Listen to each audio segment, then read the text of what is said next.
ദൈവനാമത്തിന് മഹത്വമുണ്ടാകട്ടെ.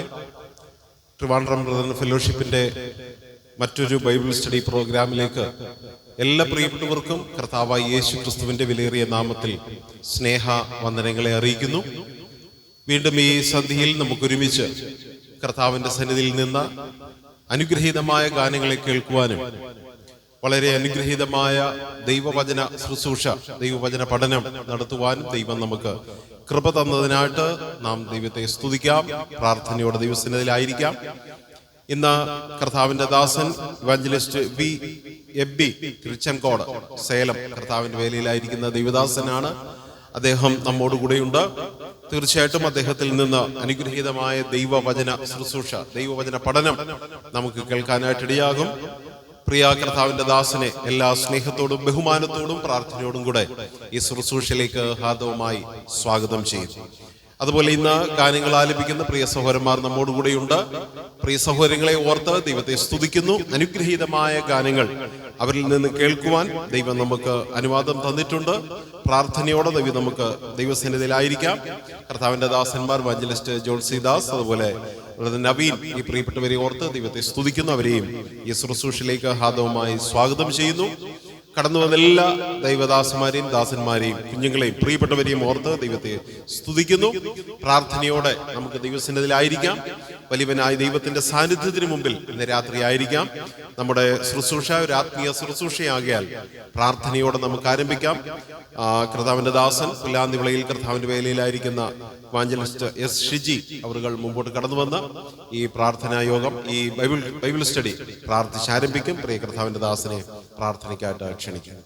സ്നേഹവാനായ ഞങ്ങളുടെ കർത്താവേ, സ്വർഗസ്ഥ പിതാവേ, ഈ മനോഹരമായ വൈകുന്നേര സമയത്തിനായിട്ട് നന്ദിയോട് സ്തോത്രം ചെയ്യുന്നു. TBFന്റെ മറ്റൊരു മീറ്റിംഗിലേക്ക് ഞങ്ങളെ കൂട്ടിക്കൊണ്ടുവന്ന ദയക്കായിട്ട് നന്ദിയോട് സ്തോത്രം ചെയ്യുന്നു. വിവിധ ഇടങ്ങളിൽ നിന്നും ഇത്രയും പ്രിയപ്പെട്ടവരെ കടന്നു വരുവാൻ അവിടെ നിന്ന് അനുഭവിച്ചു. ഇനി ആരെങ്കിലും വഴിമധ്യം ഉണ്ടെങ്കിൽ അവരെയും സുരക്ഷിതമായിട്ട് എത്രയും വേഗം കൊണ്ടുവരുമാറാകണമെന്ന് പ്രാർത്ഥിക്കുന്നു. അവിടുത്തെ സന്നിധിയിൽ ഞങ്ങളായിരിക്കുമ്പോൾ കർത്താവ് ഞങ്ങളെ സഹായിക്കണമേ. അനുഗ്രഹിക്കപ്പെട്ട പാട്ടുകൾ പാടി ഒരുമിച്ച് കേട്ട് സന്തോഷിച്ച് തന്നെ മഹത്വപ്പെടുത്താൻ ഞങ്ങളെ സഹായിക്കണമേ. ദൈവജനം ശുശ്രൂഷിക്കുന്ന ദൈവദാസനായിട്ട് സ്തോത്രം ചെയ്യുന്നു. കർത്താവെ തന്നെ അവിടുന്ന് ബലപ്പെടുത്തണമേ. അനുഗ്രഹിക്കപ്പെട്ട ആലോചന ഞങ്ങൾക്ക് ഇന്ന് കേൾക്കുവാൻ, അത് കേട്ട് ഞങ്ങൾ അനുഗ്രഹം പ്രാപിച്ച് സ്തോത്രം ചെയ്ത് മടങ്ങി പോകുവാനിടയാക്കണമേ. ഈ ശുശ്രൂഷയുടെ ആദിയോടന്തം അവിടുന്ന് ഭരിച്ച് നിയന്ത്രിച്ച് നടത്തുമാറാകണമേ. അവിടുത്തെ നാമത്തെ മഹത്വപ്പെടുത്തണമേ. പ്രാർത്ഥനയുടെ ദയക്കായിട്ട് സ്തോത്രം. യേശു കർത്താവിന്റെ വലിയൊരു നാമത്തിൽ തന്നെ ആമേൻ. നമ്മുടെ പ്രാർത്ഥന ദൈവം കേട്ടു. പ്രാർത്ഥനയോടെ നാം വീണ്ടും ദൈവസന്നിധിയിലായിരിക്കാം. രണ്ട് അനുഗ്രഹീതമായ ഗാനങ്ങൾ നമുക്ക് കേട്ട് ദൈവവചന പഠനത്തിലേക്ക് നമുക്ക് തിരിയാം. ക്രൈസ്തവ സംഗീത മേഖലയിൽ വളരെ ചിരപ്രതിഷ്ഠയായ ഒരു ഗാനം, നിന്ദാനം ഞാൻ അനുഭവിച്ചു. വളരെ അനുഗ്രഹീതമായ ഒരു ഗാനം. ആ ഗാനം നമുക്ക് കേൾക്കാം. കർത്താവിന്റെ ദാസൻ ഇവാഞ്ചലിസ്റ്റ് ജോൺസി ദാസ് അവർ ആ ഗാനം ആലപിക്കുന്നു. പ്രിയ ദൈവദാസനെ പ്രാർത്ഥനയോടെ ക്ഷണിക്കും.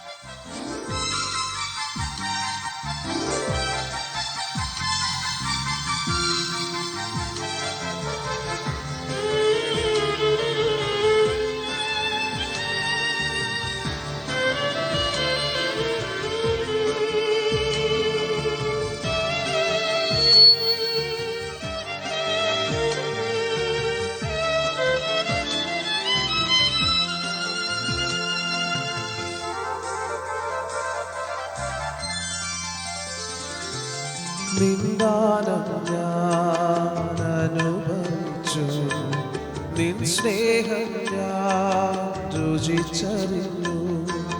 നിന്ദാനം ഞാൻ അനുഭവിച്ചു, നിൻ സ്നേഹം ഞാൻ രുചിച്ചറിഞ്ഞു.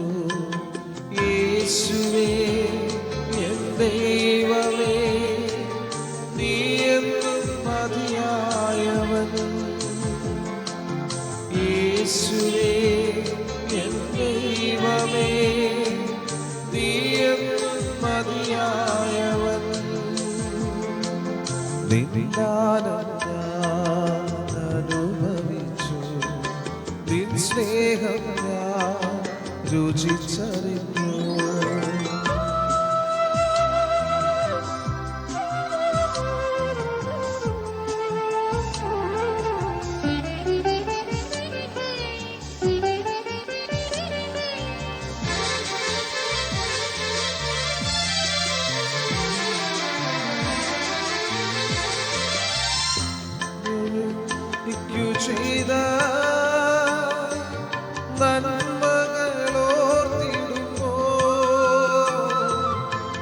യേശു എനിക്കു ചെയ്ത നന്മകളോർത്തിടുമ്പോൾ നന്ദി കൊണ്ട് മനം പാടിടുമേ സ്തോത്രഗാനത്തിൻ പല്ലവികൾ. നന്ദി കൊണ്ട് മനം പാടിടുമേ സ്തോത്രഗാനത്തിൻ പല്ലവികൾ. യേശുവേ എൻ ദൈവമേ, നീ എന്നും മതിയായവൻ.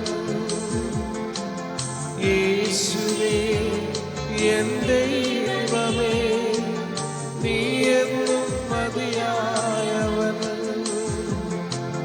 നിന്ദാനം ഞാൻ അനുഭവിച്ചു, നിൻ സ്നേഹം ഞാൻ രുചിച്ചറിഞ്ഞു.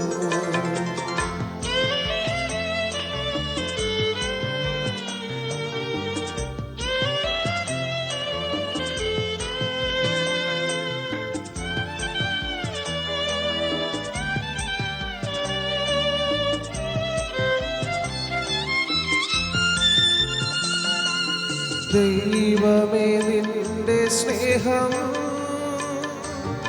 എത്ര നാൾ തള്ളി നീക്കി. ദൈവമേ നിന്റെ സ്നേഹം എത്ര നാൾ തള്ളി നീക്കി. അന്നു ഞാൻ അന്യനാഥനായി, എന്നാലിന്നു ഞാൻ ധന്യനായി. അന്നു ഞാൻ അന്യനാഥനായി, എന്നാലിന്നു ഞാൻ ധന്യനായി. യേശുവേ എൻ ദൈവമേ, നീ എന്നും മതിയായവൻ. യേശുവേ എൻ ദൈവമേ, നീ എന്നും മതിയായവൻ. നിന്ദാനം ഞാൻ അനുഭവിച്ചു, നിൻ സ്നേഹം ഞാൻ രുചിച്ചറിഞ്ഞു. താങ്ക് യു ബ്രദർ ജോൺ സെസീസ് ദാസ്. ഒരു ഗാനം കൂടെ കേട്ട് നമുക്ക് മടങ്ങി വരാം. ബ്രദർ നവീന ഗാനം ആലപിക്കുന്നു. വളരെ അനുഗ്രഹീതമായൊരു ഗാനം, കണ്ടു ഞാൻ കാൽവറിയിൽ എന്നെ യേശുനാഥനെ എന്ന് തുടങ്ങുന്ന കർത്താവായ യേശു ക്രിസ്തുവിന്റെ ക്രൂശീകരണത്തെ ചൂണ്ടിക്കാണിക്കുന്ന വളരെ അനുഗ്രഹീതമായ ഗാനം ആലപിക്കുവാൻ കർത്താവിന്റെ ദാസനെ പ്രാർത്ഥനയോടെ ക്ഷണിക്കുന്നു.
വിടുതൽ നീ നൽകിയല്ലോ, അരികിൽ നീ ചേർത്തുവല്ലോ. വിടുതൽ നീ നൽകിയല്ലോ, അരികിൽ നീ ചേർത്തുവല്ലോ. മകനായി നീ എന്നെ മാറ്റി, ആദരം നിന്നെ സ്തുതിക്കാം. മകനായി നീ എന്നെ മാറ്റി, ആദരം നിന്നെ സ്തുതിക്കാം. കാൽവരിയിൽ എന്നെ സുരക്ഷകനെ, എൻ്റെ ഘോര ദുരിതങ്ങളകറ്റാൻ എനിക്കായി തകർന്നവനേ.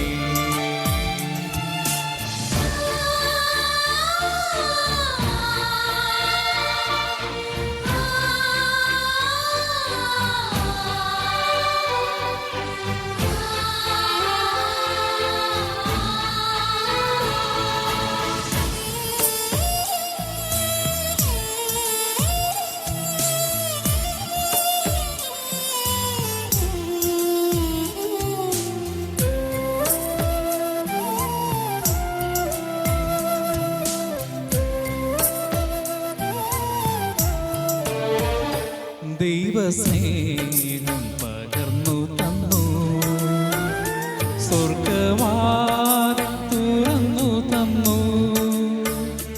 ദൈവസ്നേഹം പകർന്നു തന്നു, സ്വർഗവാതിൽ തുറന്നു തന്നു.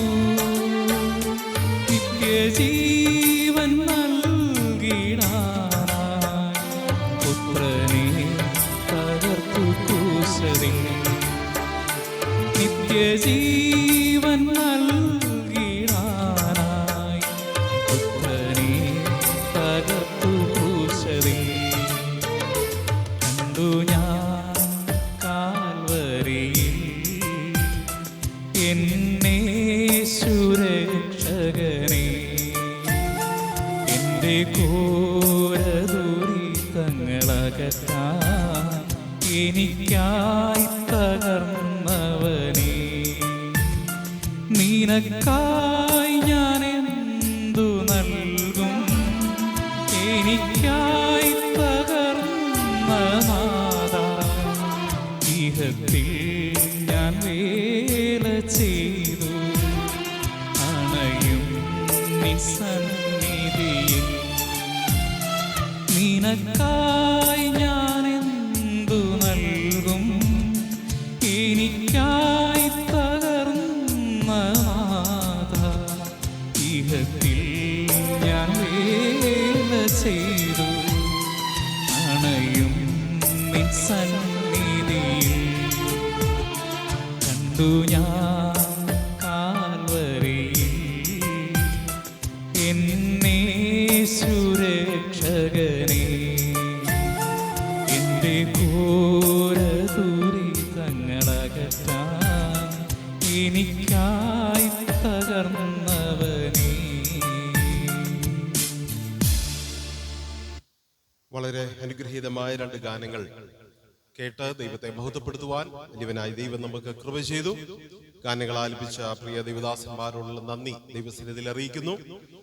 സേലത്ത് തിരുച്ചൻകോട് എന്ന സ്ഥലത്ത് കർത്താവിന്റെ വേലയിലായിരിക്കുന്ന കർത്താവിന്റെ ദാസൻ ഇവാഞ്ചലിസ്റ്റ് വി എബി അവറുകൾ ഇന്ന് രാത്രിയിൽ നമ്മോടുകൂടെയുണ്ട്. തീർച്ചയായിട്ടും കർത്താവിന്റെ ദാസനിൽ നിന്ന് അനുഗ്രഹീതമായ ഒരു ദൈവവചന പഠനം കർത്താവ് നമുക്ക് നൽകി തരും. പരിശുദ്ധാത്മാവിന്റെ നിറവിൽ നാം പ്രാർത്ഥനയോടെ ദൈവസന്നിധിയിലായിരിക്കാം. വലിയവനായ ദൈവം കർത്താവിന്റെ ദാസനെ കരങ്ങളിൽ എടുത്ത് ഉപയോഗിക്കേണ്ടതിന് നാം എല്ലാവരും പ്രാർത്ഥനയോടെ ദൈവസന്നിധിയിലായിരിക്കാം. കർത്താവിന്റെ ദാസനെ എല്ലാ ബഹുമാനത്തോടും സ്നേഹത്തോടും ആദരവോടും പ്രാർത്ഥനയോടും കൂടെ ഈ ശുശ്രൂഷയിലേക്ക് സ്വാഗതം ചെയ്യുന്നു. പ്രസ്തുത ശുശ്രൂഷ തമിഴിലാണ്. അതുകൊണ്ട് തന്നെ കർത്താവിന്റെ ദാസൻ ബ്രദർ ജോൺ സി ദാസ് അവറുകൾ അത് മലയാളത്തിലേക്ക് വിവർത്തനം ചെയ്യുന്നതായിരിക്കും. രണ്ട് സഹോദരന്മാരെയും പ്രാർത്ഥനയോടെ ഈ ശുശ്രൂഷയിലേക്ക് സ്വാഗതം ചെയ്യുന്നു. കർത്താവുடைய பரிசுத்த திருநாமம் இன்றும் என்றும் மகிமைப்படுவதாக. കർത്താവിന്റെ പരിശുദ്ധമായ നാമം ഇന്നും എന്നേക്കും വാഴ്ത്തപ്പെടുമാറാകട്ടെ. இந்த வாரத்தின் இந்த முதல் நாள் இந்த மழை பொழுதில் ഈ ആഴ്ചവട്ടത്തിന്റെ ഒന്നാം ദിവസം വൈകുന്നേര സമയത്ത് கர்த்தருடைய சமூகத்தில் அமர்ந்து கர்த்தருடைய வார்த்தையிலிருந்து நாம் சிந்திப்பதற்கு தேவன் கொடுத்த இந்த நல்ல வாய்ப்புக்காய் நான் கர்த்தருக்கு நன்றி செலுத்துகிறேன். കർത്താവിന്റെ സന്നിധിയിൽ ശാന്തമായിരുന്ന് ദൈവത്തിന്റെ വചനം ധ്യാനിക്കുവാൻ ദൈവം നൽകിയ ഈ നല്ല അവസരത്തെ ഓർത്ത് ഞാൻ ദൈവത്തെ സ്തുതിക്കുന്നു. அவர்கள் அறிமுகப்படுத்தினது போல என்னுடைய பெயர் எபி. പ്രിയ സഹോദരൻ ഓർപ്പിച്ചതുപോലെ എൻ്റെ പേര് എബി. நான் கர்த்தருடைய ஊழியத்தின் நிமித்தமாக சேலம் மாவட்டம் ஏற்காடு என்கிறதான மலைப்பகுதியில் கர்த்தருடைய ஊழியத்தை கடந்த 2018 முதல் செய்து வருகிறேன். കഴിഞ്ഞ 2018 മുതൽ സേലത്തിൽ ഏർക്കാട് എന്ന സ്ഥലത്ത് കർത്താവിന്റെ വേലയിലായിരിക്കുന്നു. அது மட்டுமல்ல, என்னுடைய தகப்பனார் வேலாயுதம் காலம் சென்ற சகோதரர் வேலாயுதம் அவர்கள் திருச்செங்கோட்டில் கர்த்தருடைய ஊழியத்தை செய்து 1981 முதல் கர்த்தருடைய ஊழியத்திலிருந்து அங்கிருந்து தன்னுடைய ஓட்டத்தை நிறைவு செய்து கர்த்தருக்குள்ளாக நித்திரை அடைந்து அங்கு ஒரு சபையினுடைய சாட்சி உருவாகுவதற்கு தேவன் கிருபை பாராட்டியிருந்தார். அந்த சபையினுடைய சாட்சி 82ஆம் ஆண்டு முதல் இயங்கி வரக்கூடியது. அதை இப்பொழுது பொறுப்படுத்தி செயல்படுத்துவதற்குண்டான வாய்ப்பையும் தேவன் தந்திருக்கிறார். എൻ്റെ പിതാവ് കഴിഞ്ഞ 82-ൽ തിരുച്ചെങ്കോടിൽ ആരംഭിച്ച 81-ൽ ആരംഭിച്ച സുവിശേഷ പ്രവർത്തനം പിന്നത്തേതിൽ അവിടെ ഒരു സഭാ കൂടിയവർ ആരംഭിക്കുവാനും ഇപ്പോൾ ആ സഭാ കൂടിയവരോട് ബന്ധത്തിലാണ് ഞാൻ ശുശ്രൂഷയിലായിരിക്കുന്നത്. எனக்கு இப்படிப்பட்டதான ஒரு வாய்ப்பை கொடுத்த கர்த்தருடைய பிள்ளைகள் ஒவ்வொருவருக்கும் கர்த்தருக்குள்ளாக நான் நன்றியை தெரிவித்துக் கொள்கிறேன். ഇത്തരത്തിലൊരു അവസരം എനിക്ക് നൽകിയ ഇവിടെയുള്ള പ്രിയപ്പെട്ടവരോടുള്ള നന്ദിയും കർത്താവിന്റെ നാമത്തിൽ ഞാൻ അറിയിക്കുന്നു. எனக்கு அழைப்பு கொடுத்தவர்கள் என்னிடத்தில் கேட்டது போல முதலாவது என்னுடைய சாட்சியை குறித்து அறிவிக்கும்படியாக கேட்டுக்கொண்டார்கள். அதை குறித்து உங்கள் மத்தியில் சில வார்த்தைகள் உங்கள் மத்தியில் அறிவிக்க நான் விரும்புகிறேன். എന്നെ ഈ ശുശ്രൂഷയ്ക്കായി നിയോഗിച്ചവർ ഓർപ്പിച്ചതുപോലെ പ്രാരംഭത്തിൽ എന്റെ സാക്ഷ്യം പറയണമെന്ന് ഞാൻ ആഗ്രഹിക്കുന്നു. திருச்செங்கோட்டில் கர்த்தருடைய ஊழியத்தை செய்து வந்த வேலாயுதம் என்பவருக்கும் திரிசூர் ரகுபத்தில் வளர்ந்து வந்த ஸ்நேகி அவர்களுக்கும் திருமணம் 1981 நடைபெற்றது. തിരുച്ചെങ്കോടിലെ കർത്താവിന്റെ വേലയിലായിരുന്ന സുസ്റ്റേഷൻ വേലായുധൻ, അതുപോലെ തന്നെ തൃശൂർ രഹബോത്തിൽ വളർന്ന സ്നേഹി എന്ന് പറയുന്ന പ്രിയപ്പെട്ടവളുമായുള്ള വിവാഹം 1983-ൽ നടക്കുവാനിടയായി. 82ல் திருமணம் நடந்தது. 83ல் என்னுடைய சகோதரி நிசி அவர்கள் சென்னையில் மடிப்பாக்கம் சபையின் ஐக்கியத்தில் இருக்கக்கூடிய சகோதரி நிசி அவர்கள் பிறந்தார்கள். 82ൽ വിവാഹവും 83ൽ എൻ്റെ മൂത്ത സഹോദരി ഇപ്പോൾ മടിപ്പാക്കം അസംബ്ലിയിൽ ആയിരിക്കുന്ന സഹോദരിയും പിറക്കുവാനിടയായി. நான் 84ல் பிறப்பதற்கு தேவன் கிருபை பாராட்டினார். ഞാൻ 84ലാണ് എനിക്ക് ജന്മം ലഭിച്ചത്. 1993ல் கர்த்தராகிய இயேசு கிறிஸ்து என்னுடைய வாழ்க்கையில சொந்த ரட்சகராய் நான் ஏற்றுக்கொள்வதற்கு நான் கிருபையை தந்தார். 93ൽ കർത്താവിനെ സ്വന്തം രക്ഷിതാവായി സ്വീകരിക്കാനുള്ള ഭാഗ്യം എനിക്ക് ലഭിച്ചു. ஏற்றுக்கொண்ட காரியங்களை குறித்து உங்கள் மத்தியில் அதிகமாய் விவரித்து கூற விரும்புகிறேன். ஆனாலும் சமயத்தினுடைய காரியத்தின் நிமித்தமாய் சுருக்கமாய் சில காரியங்களை சொல்ல விரும்புகிறேன். എന്റെ രക്ഷയുടെ അനുഭവം വിശദമാക്കാൻ എനിക്ക് ആഗ്രഹമുണ്ട്. എങ്കിലും സമയത്തിന്റെ ചുരുക്കത്തിൽ ഞാനത് വിശദീകരിക്കാൻ ആഗ്രഹിക്കുന്നില്ല. என்னுடைய 9 வயதில் நான் சிறு பையனா இருக்கும் பொழுது அடிக்கடி எங்களுடைய வீட்டிற்கு வருவார்கள். மேமன் குரியன் எங்களுடைய தகப்பனார் விஎம் குரியன் ஐயா, கர்த்தருக்குள்ளாக காலம் சென்ற விஎம் குரியன் ஐயா அவர்கள் அடிக்கடி வீட்டிற்கு வருவார்கள் ஊழியத்து நிமித்தமாக. என்னுடைய அப்பாவும் அவர்களும் சேர்ந்து அதிகமாக ஊழியம் செய்த நாட்கள் உண்டு. എനിക്ക് 9 വയസ്സാകുമ്പോൾ തന്നെ പ്രിയ മാമൻ കുര്യൻ അങ്കിളുടെ പിതാവ് അടിക്കടി എൻ്റെ വീട്ടിൽ വരികയും ചെയ്യുന്ന ഒരു അനുഭവമുണ്ട്. എൻ്റെ പിതാവും അദ്ദേഹത്തിന്റെ പിതാവും ഒരുമിച്ചാണ് ശുശ്രൂഷയിലായിരുന്നത്. இருவரும் அதிகமாக ஊழியத்தில் இருந்த நாட்கள்ல நானும் சிறு பையனா இருந்த பொழுது அவர்களுக்கு முன்பாக ஓடி சென்று கைப்பிரதிகளை எடுத்து கொடுத்து மற்றவர்களுக்கு சுவிசேஷத்தை அறிவிப்பதற்குண்டான வழிவாசலை நானும் என்னுடைய സഹോദരിയും തുറന്നു കൊടുക്കും. അവർ രണ്ടുപേരും ഒരുമിച്ച് സുവിശേഷ പ്രവർത്തനങ്ങൾക്ക് പോകുമ്പോൾ ഞാനും എൻ്റെ സഹോദരിയും അവരോടൊപ്പം തന്നെ പോയി സുവിശേഷ പ്രതികൾ വിതരണം ചെയ്യുക പതിവായിരുന്നു. அப்படி நாங்கள் சிறு பிள்ளைகளாய் நாங்கள் கொடுத்து கொண்டிருக்கும் பொழுது எங்களுக்கு கற்றுக் கொடுத்திருந்த 3 വരികൾ ഉണ്ട്. അങ്ങനെ ഞാൻ കൊച്ചുനാളിൽ തന്നെ ഈ സുവിശേഷ പ്രതികൾ കൊടുക്കുമ്പോൾ ഞങ്ങൾക്ക് മനസ്സിലായ ഞങ്ങളെ പഠിപ്പിച്ച 3 കാര്യങ്ങളുണ്ട്. ഒന്ന് കർത്താവായ യേശു ക്രിസ്തു ഉങ്ങളെ നേസിக்கிறார். ഒന്ന് യേശുക്രിസ്തു നിങ്ങളെ സ്നേഹിക്കുന്നു. അവർ ഉங்களுடைய പാവങ്ങൾക്കാக സിലുവയിൽ മരിത്ത് അടക്കം பண்ணப்பட்டு 3ാவது നാൾ ഉയർത്തെഴുന്നേൽக்கிறார். യേശുക്രിസ്തു നിങ്ങളുടെ പാപത്തിനു വേണ്ടി മരിച്ചു അടക്കപ്പെട്ട് 3ാം നാൾ ഉയർത്തെഴുന്നേറ്റു എന്ന കാര്യം. 3ാவது അവരെ നിങ്ങൾ വിശ്വസിപ്പീர்களானால் നിങ്ങൾ നിത്യജീവനെ പെற்றுക്കൊள்வீர்கள். മൂന്നാമത്തെ കാര്യം, നിങ്ങൾ അവനിൽ വിശ്വസിച്ചാൽ നിങ്ങൾക്ക് നിത്യജീവൻ ലഭിക്കും. இந்த 3 വരികളെ എங்களுக்கு சிறுபிராயம் முதற்கொண்டு எங்களுக்கு கற்றுக் கொடுத்திருந்தார்கள். ഈ 3 കാര്യങ്ങൾ ഞങ്ങളുടെ ബാല്യകാലത്ത് തന്നെ ഞങ്ങളെ പഠിപ്പിച്ചു. இந்த கைப்பிரதி நாங்கள் எடுத்து செல்லும் பொழுது ஒவ்வொரு வீட்டுகளிலும் சென்று இந்த கைப்பிரதியை கொடுத்து விட்டு இந்த 3 വരികളെ சொல்லிவிட்டு நாங்கள் அடுத்த வீட்டுக்கு செல்வோம். ഈ സുവിശേഷ പ്രതികൾ ഓരോ ഭവനങ്ങളിൽ എത്തിക്കുമ്പോഴും ഈ സുവിശേഷ പ്രതി കൊടുത്ത ശേഷം ഈ 3 വാർത്തകൾ അവരോട് പറഞ്ഞ് ഞങ്ങൾ അടുത്ത വീട്ടിലേക്ക് പോകും. இதை குறித்து மேல நீங்க அறிந்து கொள்ளணும்னா என்னுடைய பின்னால என்னுடைய தகப்பனார் வராங்க, நீங்க அவங்க கிட்ட விசாரிச்சுக்கோங்க. എന്നിട്ട് ഞങ്ങൾ പറയും, ഇതിനെക്കുറിച്ച് കൂടുതലായി നിങ്ങൾക്ക് അറിയണമെങ്കിൽ എന്റെ പിതാവ് പിന്നാലെ വരുന്നുണ്ട്, അദ്ദേഹത്തോട് ചോദിക്കുക എന്ന് പറഞ്ഞ് ഞങ്ങൾ അടുത്ത വീട്ടിലേക്ക് പോകും. 3 വരികളെ நாங்கள் கேட்டு காதார கேட்டு எங்களுடைய இருதயத்தில் பதித்து வைத்து நாங்கள் அதை வாயினால் அறிவித்தோமே தவிர எங்களுடைய உள்ளத்துல முழு இருதயத்தோடு நாங்கள் விசுவாசிக்கவில்லை. ഈ 3 കാര്യങ്ങൾ പഠിച്ചതും അതുപോലെ തന്നെ പലരോട് പറയുന്നത് ഒഴിച്ച് ഇത് ഞങ്ങൾ വിശ്വസിച്ചിരുന്നില്ല. ஒரு முறை ஊழியத்திற்கு சென்று நாங்கள் திரும்பி வந்த பொழுது VM കുര്യൻ ஐயா வீட்டில் இருந்தாரு. ഒരിക്കൽ ഞങ്ങൾ ഈ ശുശ്രൂഷയ്ക്ക് പോയി മടങ്ങി വരുമ്പോൾ VN കുര്യൻ അങ്കിൾ ഞങ്ങളുടെ ഭവനത്തിൽ ഇരിക്കുകയായിരുന്നു. അപ്പോൾ அவர் ஐயா பேசினார் எங்க கிட்ட, எபி நீ இதை பத்தி நீங்க சொல்றீங்களே, என்னிடத்திலும் என்னுடைய சௌகரிய நேரத்திலும் கொஞ்ச நேரம் உட்கார்ந்து பேசுறதுக்காக ஆரம்பித்தார். അങ്കിൾ ഞങ്ങളോട് ചോദിച്ചു, എബി നീ ഇതൊക്കെ പറയുന്നുണ്ടല്ലോ എന്ന് ചോദിച്ച് അല്പകാര്യങ്ങൾ ഇതിനെക്കുറിച്ച് ഞങ്ങളോട് സംസാരിച്ചു. അപ്പോ அந்த நாட்கள்ல ராஜுவின் இருதயம் என்கிறதான പുസ്തകത്തെ வைத்து எங்களிடத்துல அதை குறித்து സംഭാഷണയെ ആരംഭിத்தார். ആ കാലഘട്ടത്തിൽ രാജുവിന്റെ ഹൃദയം, അല്ലെങ്കിൽ മലയാളത്തിൽ തമ്പിയുടെ ഹൃദയം എന്ന പുസ്തകത്തെ അധികരിച്ചുകൊണ്ട് ഞങ്ങളോട് സംസാരിച്ചു. അപ്പോ சில காரியங்கள் அதிகமாய் நின்று நல்ல அருமையான நிலைமையில விவரித்து காண்பித்தார். വളരെ സ്നേഹത്തോടുകൂടെ അല്പസമയം ഞങ്ങളോട് ആ കാര്യങ്ങൾ വിവരിച്ച് പറഞ്ഞു തന്നു. அதை விவரித்து காண்பித்து கொண்டிருந்த பொழுது என்னிடத்துல ஒரு கேள்வி வந்தது. நான் இப்படிப்பட்டதான குணாதிசயங்களை உடைய நானும் ஒரு மிருகமா என்கிறதான கேள்வியை அவரிடத்துல வைத்தேன். ആ സമയത്ത് എന്റെ മനസ്സിലേക്ക് ഒരു ചോദ്യം വന്നു, ഇത്രയും നല്ല ഗുണങ്ങളുള്ള ഞാനും ഒരു മൃഗത്തെ പോലെയാണോ എന്നൊരു ചോദ്യം എന്റെ മനസ്സിൽ ഉദിച്ചു. இப்படிப்பட்ட குணங்களை உடையவன், அருவருக்கப்படத்தக்கதான குணங்களை உடைய நான் ஒரு மிருகத்தை போல செயல்படுகிறேனா என்கிறதான ஒரு கேள்வி. ഞാൻ ഇങ്ങനെ ചിന്തിച്ചു, ഇത്രമാത്രം മോശമായ സ്വഭാവങ്ങൾ എന്നിലുണ്ടെങ്കിൽ ഞാനൊരു അതേപോലത്തെ ഒരു മൃഗമാണോ ഞാനും എന്ന് ഞാൻ ചിന്തിച്ചു. ஏனென்றால் அந்த புத்தகத்துல எல்லா மிருகத்தினுடைய சுபாவங்களை குறிப்பிட்டுதான் அவர்கள் அதை பயன்படுத்தி இருப்பார்கள். കാരണം ആ പുസ്തകം നമ്മൾ വായിക്കുമ്പോൾ അറിയാം, വിവിധ മൃഗങ്ങളുടെ സ്വഭാവത്തെ അധികരിച്ചുകൊണ്ടാണ് ആ പുസ്തകം രചിക്കപ്പെട്ടിട്ടുള്ളത്. அப்போ நான் அதெல்லாம் கேட்டு முடிச்சிட்டு இந்த கேள்வி ஐயா கிட்ட கேட்ட பிறகு என்னிடத்துல அவர் சில காரியங்களை குறித்து சொன்னார். ഈ ചോദ്യം ഞാൻ അദ്ദേഹത്തോട് ചോദിക്കുകയും അദ്ദേഹം അതിന് ശേഷം ചില കാര്യങ്ങൾ എന്നോട് പറയുകയും ചെയ്തു. அதுக்கு பிறகு கர்த்தர் இயேசு கிறிஸ்து என்னுடைய வாழ்க்கையில சொந்த ரட்சகராக ஏற்றுக்கொள்வதற்கு எவ்வளவு முக்கியம் என்பதை நான் உணர்ந்து என்னுடைய வாழ்க்கையில அவரை நான் விசுவாசித்து ஏற்றுக்கொள்ள ஆரம்பித்தேன். അതിനുശേഷം യേശുക്രിസ്തുവിനെ ഞാൻ സ്വന്തം രക്ഷിതാവായി സ്വീകരിക്കേണ്ടതിന്റെ പ്രാധാന്യം മനസ്സിലാക്കി യേശുക്രിസ്തുവിനെ ഞാൻ രക്ഷകനായി സ്വീകരിച്ചു. അன்று മുതൽ ഇன்றளவும் அந்த விசுவாசத்தில் பலப்படுவதற்குண்டான கிருபையை தேவன் தந்து வருகிறார். അന്ന് മുതൽ ഇന്ന് വരെയും ആ വിശ്വാസത്തിൽ ബലപ്പെടുവാനുള്ള കൃപ ദൈവം തന്നുകൊണ്ടിരിക്കുന്നു. உங்கள் மத்தியிலும் அந்த விசுவாசத்தின் நிமித்தமாய் உங்களுக்கு முன்பாக நிற்பதற்குண்டான வாய்ப்பையும் அவர் தந்தபடியினால் நான் கர்த்தருக்கு நன்றி செலுத்துகிறேன். ആ വിശ്വാസത്തിന് അടിസ്ഥാനപ്പെടുത്തിയാണ് നിങ്ങളുടെ മുമ്പിൽ എനിക്ക് നിൽക്കുവാനും സംസാരിക്കുവാനും ഇടയാകുന്നത്. 1998 ഞാൻ ஞானஸ்நானம் எடுத்துக்கொள்வதற்கு தேவன் கிருபை பாராட்டினார். 98 എനിക്ക് സ്നാനപ്പെടുവാൻ ദൈവം കൃപ നൽകി. அதன் பிறகு 2005 நான் காலேஜில் படித்துக் கொண்டிருக்கக்கூடிய சமயத்துல 2005 ഞാൻ എന്റെ കോളേജ് പഠനം നടത്തിക്കൊണ്ടിരിക്കുമ്പോൾ கோயம்புத்தூர்ல ரேடியன்ஸ் கேம்ப் என்கிறதான ஒரு வாலிபர் கூடுகை ஒன்று நடந்தது. കോയമ്പത്തൂരിൽ റേഡിയൻസ് ക്യാമ്പ് എന്ന് പറയുന്ന ഒരു ബാലികാ ബാലന്മാരുടെ ഇടയിൽ പ്രവർത്തിക്കുന്ന ഒരു ശുശ്രൂഷയുണ്ട്.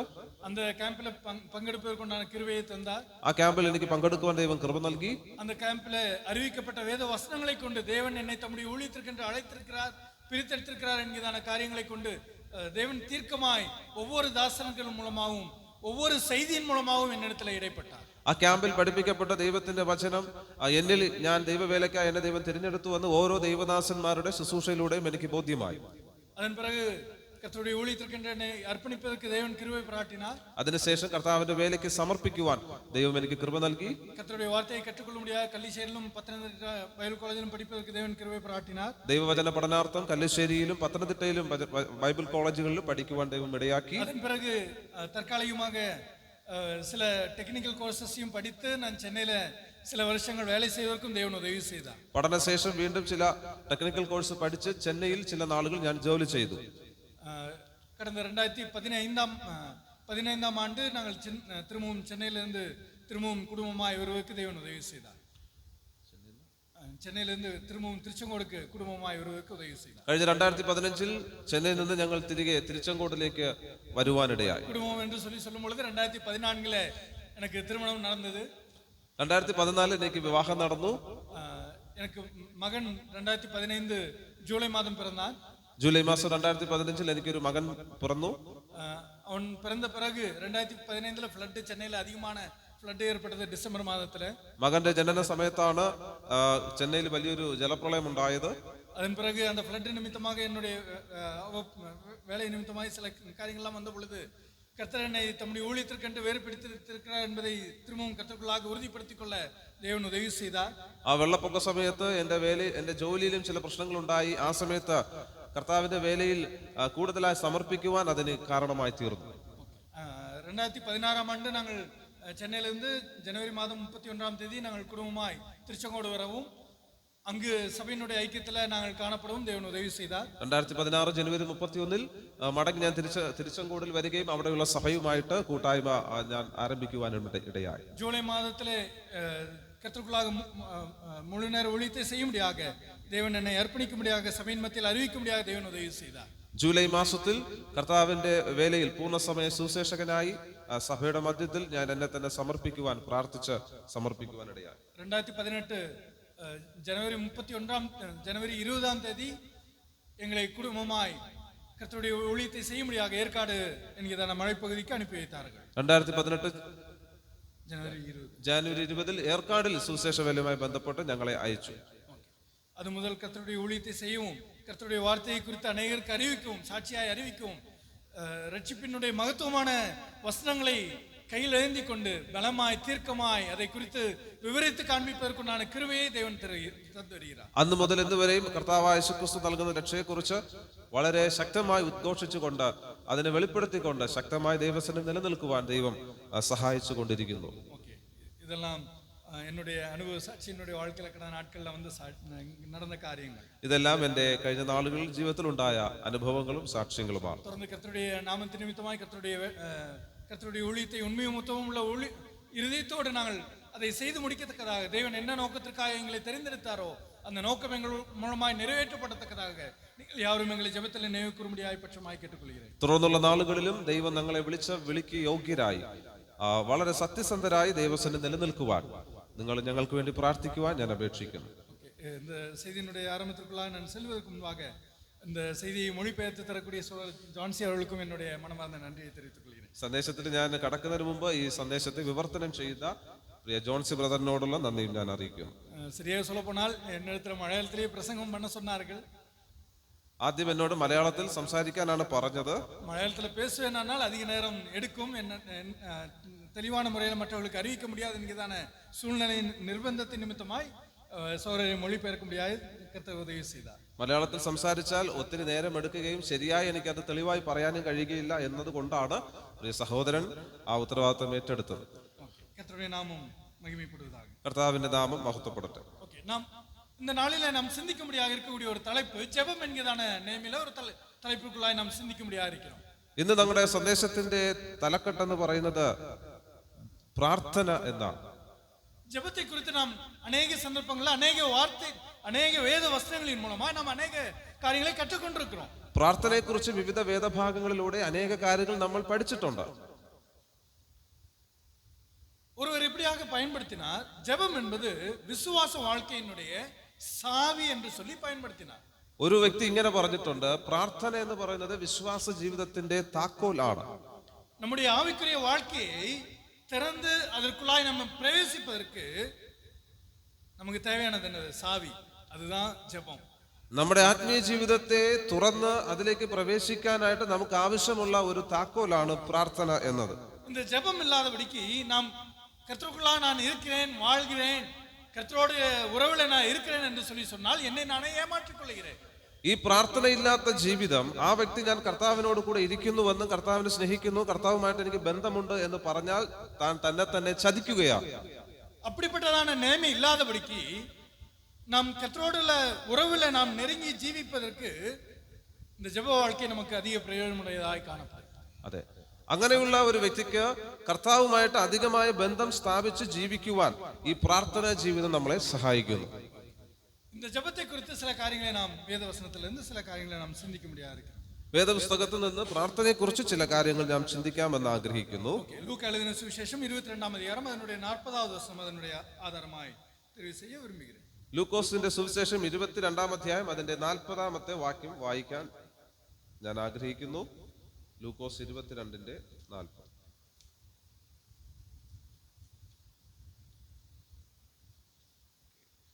ആ സ്ഥലത്തെത്തിയപ്പോൾ അവൻ അവരോട്, നിങ്ങൾ പരീക്ഷയിൽ അകപ്പെടാതിരിക്കുവാൻ പ്രാർത്ഥിക്കുവിൻ എന്ന് പറഞ്ഞു.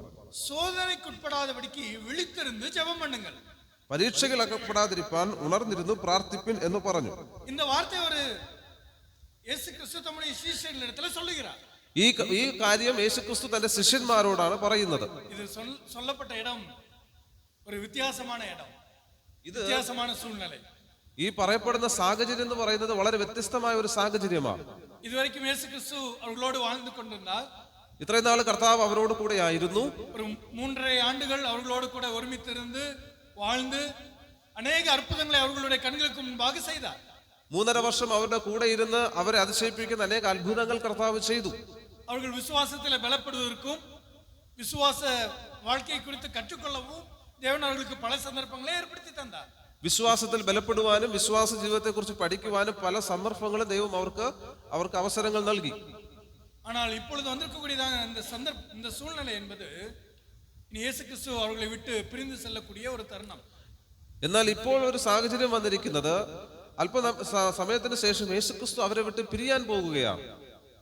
இன்னும் சொல்ல வேண்டுமானால் இயேசு கிறிஸ்து சிலுவையில் அறையப்படுவதற்கு முன்பாக அல்லது காட்டி கொடுக்கப்படுவதற்கு முன்பாக கெத்செமனே தோட்டத்திலே நடந்த ஒரு நிகழ்வு இது.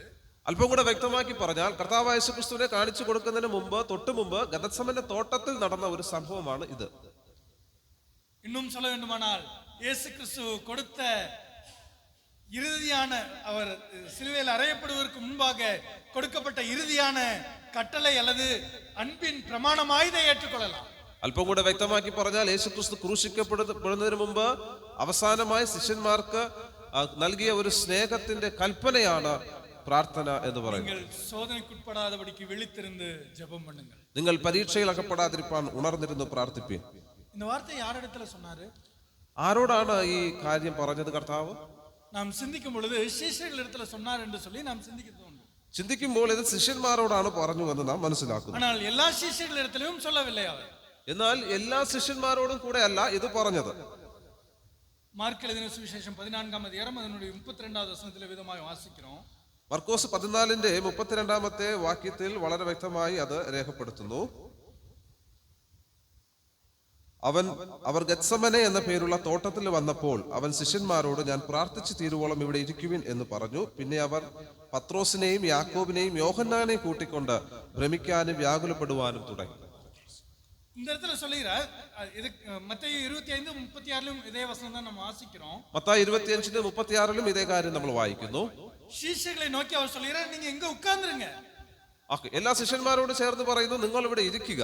எல்லா ശിഷ്യர்களிடத்திலும் சொல்லல, நீங்க சோதனைக்குட்படாதபடிக்கு விழித்திருந்து ஜெபம் பண்ணுங்கள் என்று சொல்லி. പരീക്ഷയിൽ അകപ്പെടാതിരിപ്പാൻ ഉണർന്നിരുന്ന് പ്രാർത്ഥിക്കുമെന്ന് എല്ലാ ശിഷ്യന്മാരോടും കൂടെ കർത്താവ് പറഞ്ഞില്ല. அவர் சொன்னது சில ശിഷ്യர்களிடத்தில் என்பதை நாம் நன்கு இந்த வசனத்தின் மூலமாய் புரிந்து கொள்ள முடியும். എന്നാൽ താൻ പറഞ്ഞത് അതിൽ குறிப்பிட்ட 3 പേരോട് കൂടെയാണ് താൻ പറഞ്ഞത് എന്നുള്ള കാര്യം വളരെ ഗൗരവത്തോടു കൂടെ നാം ചിന്തിക്കണം. ஏன் இப்படி அவங்க அந்த 3 പേരിடத்துல மட்டும் ஏன் இப்படி சொல்லணும்? എന്തുകൊണ്ടാണ് ഈ 3 പേരോട് മാത്രം ഇങ്ങനെ ഒരു കാര്യം പറയാൻ കാരണം? இயேசு கிறிஸ்துவுக்கு ശിഷ്യர்களாக இருந்தவர்கள் 12 பேர். യേശുക്രിസ്തുവിന്റെ ശിഷ്യന്മാർ 12 പേർ.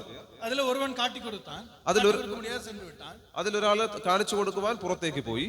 ബാക്കി இருக்கக்கூடிய 11 பேர்ல ആ ബാക്കിയുള്ള 11 പേരിൽ ബാക്കി இருக்கக்கூடிய கிட்டத்தட்ட 8 பேரை தனியாய் உட்காரும்படியாக சொல்லுகிறார். ആ 11 പേരിൽ 8 പേരെ മാറ്റി നിർത്തിയിട്ടാണ് ഈ 3 പേരോട് ഈ കാര്യം പറയുന്നത്.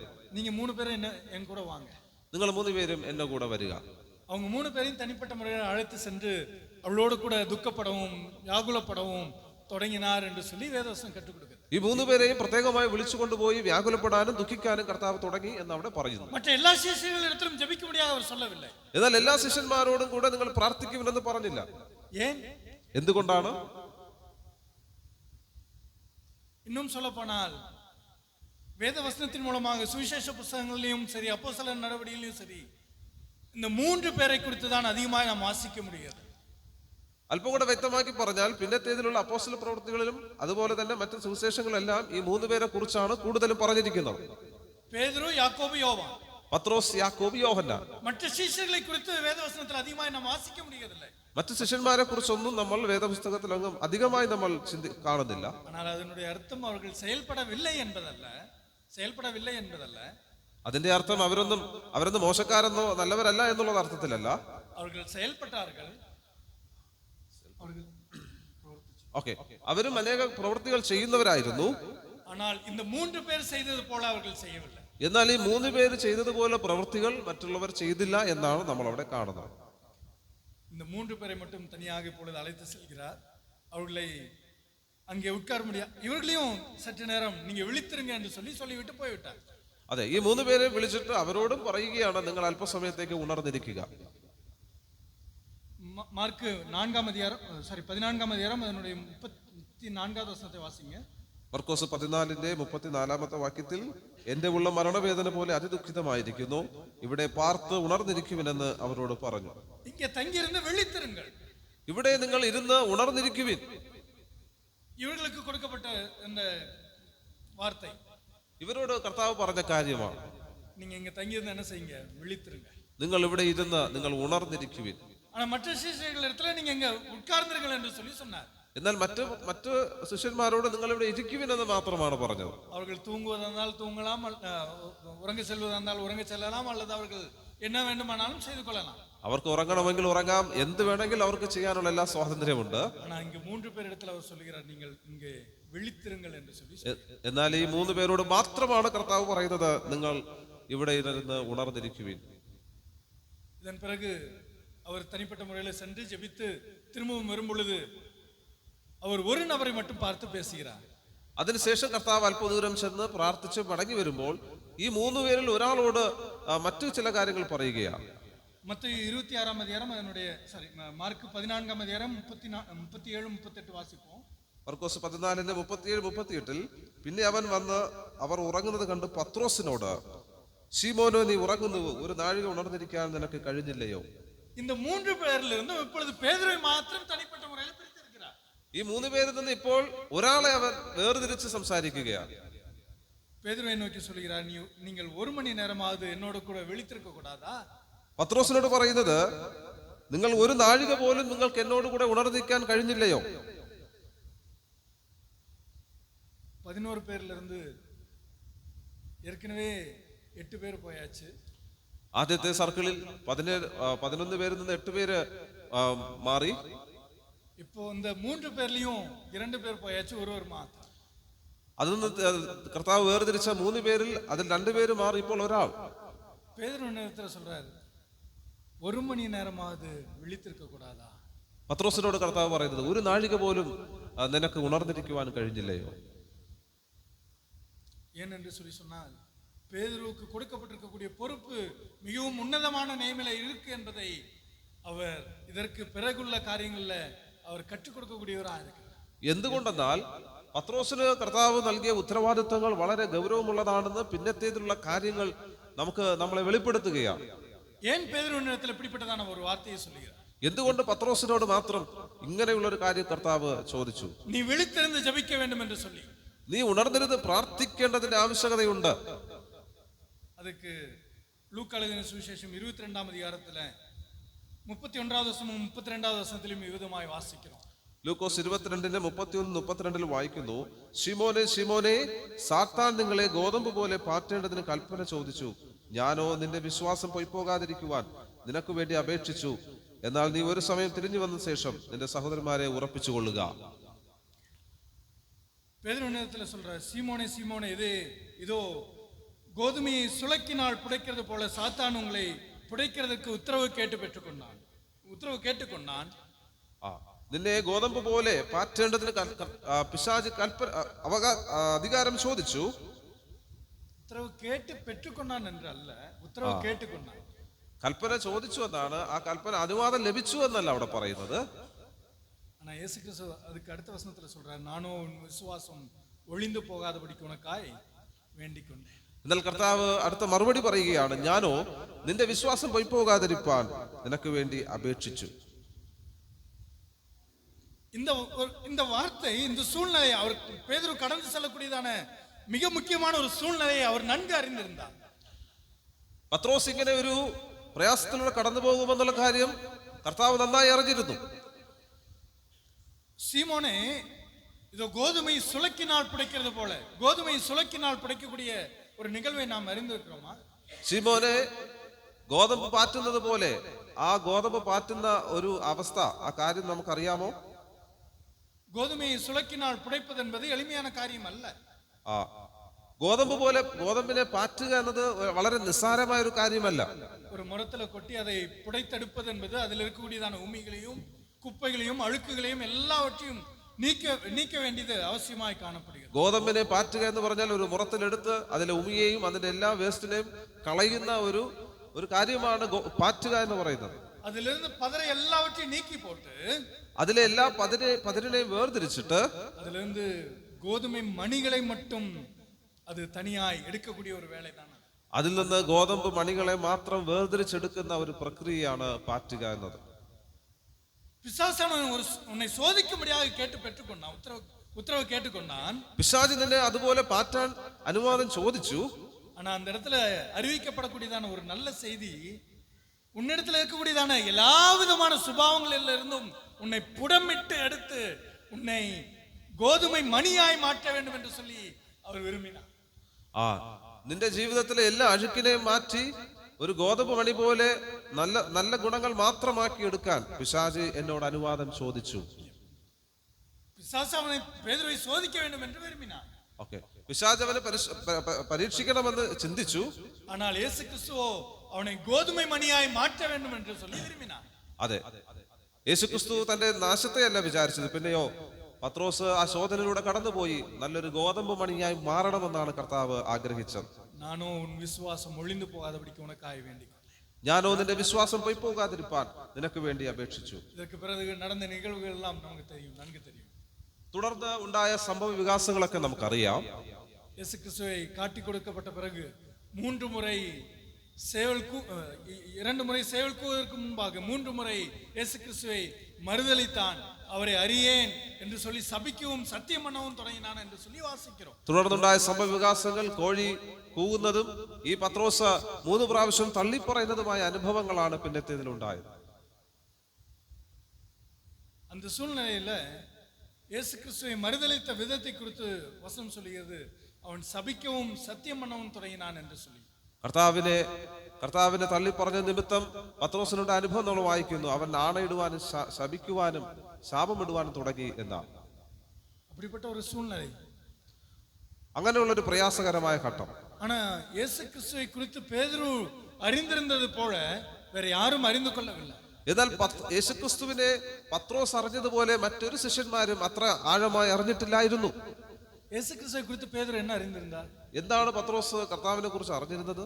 മത്തായി 16 அதிகாரம் அதனுடைய 16வது வசனத்தில் விதമായി വാസിக்கிறோம். മത്തായി 16:16 നമ്മൾ ഇങ്ങനെ വായിക്കുന്നു, നീ ജീവനുള്ള ദൈവത്തിന്റെ പുത്രനായ ക്രിസ്തു എന്ന് ഉത്തരം പറഞ്ഞു.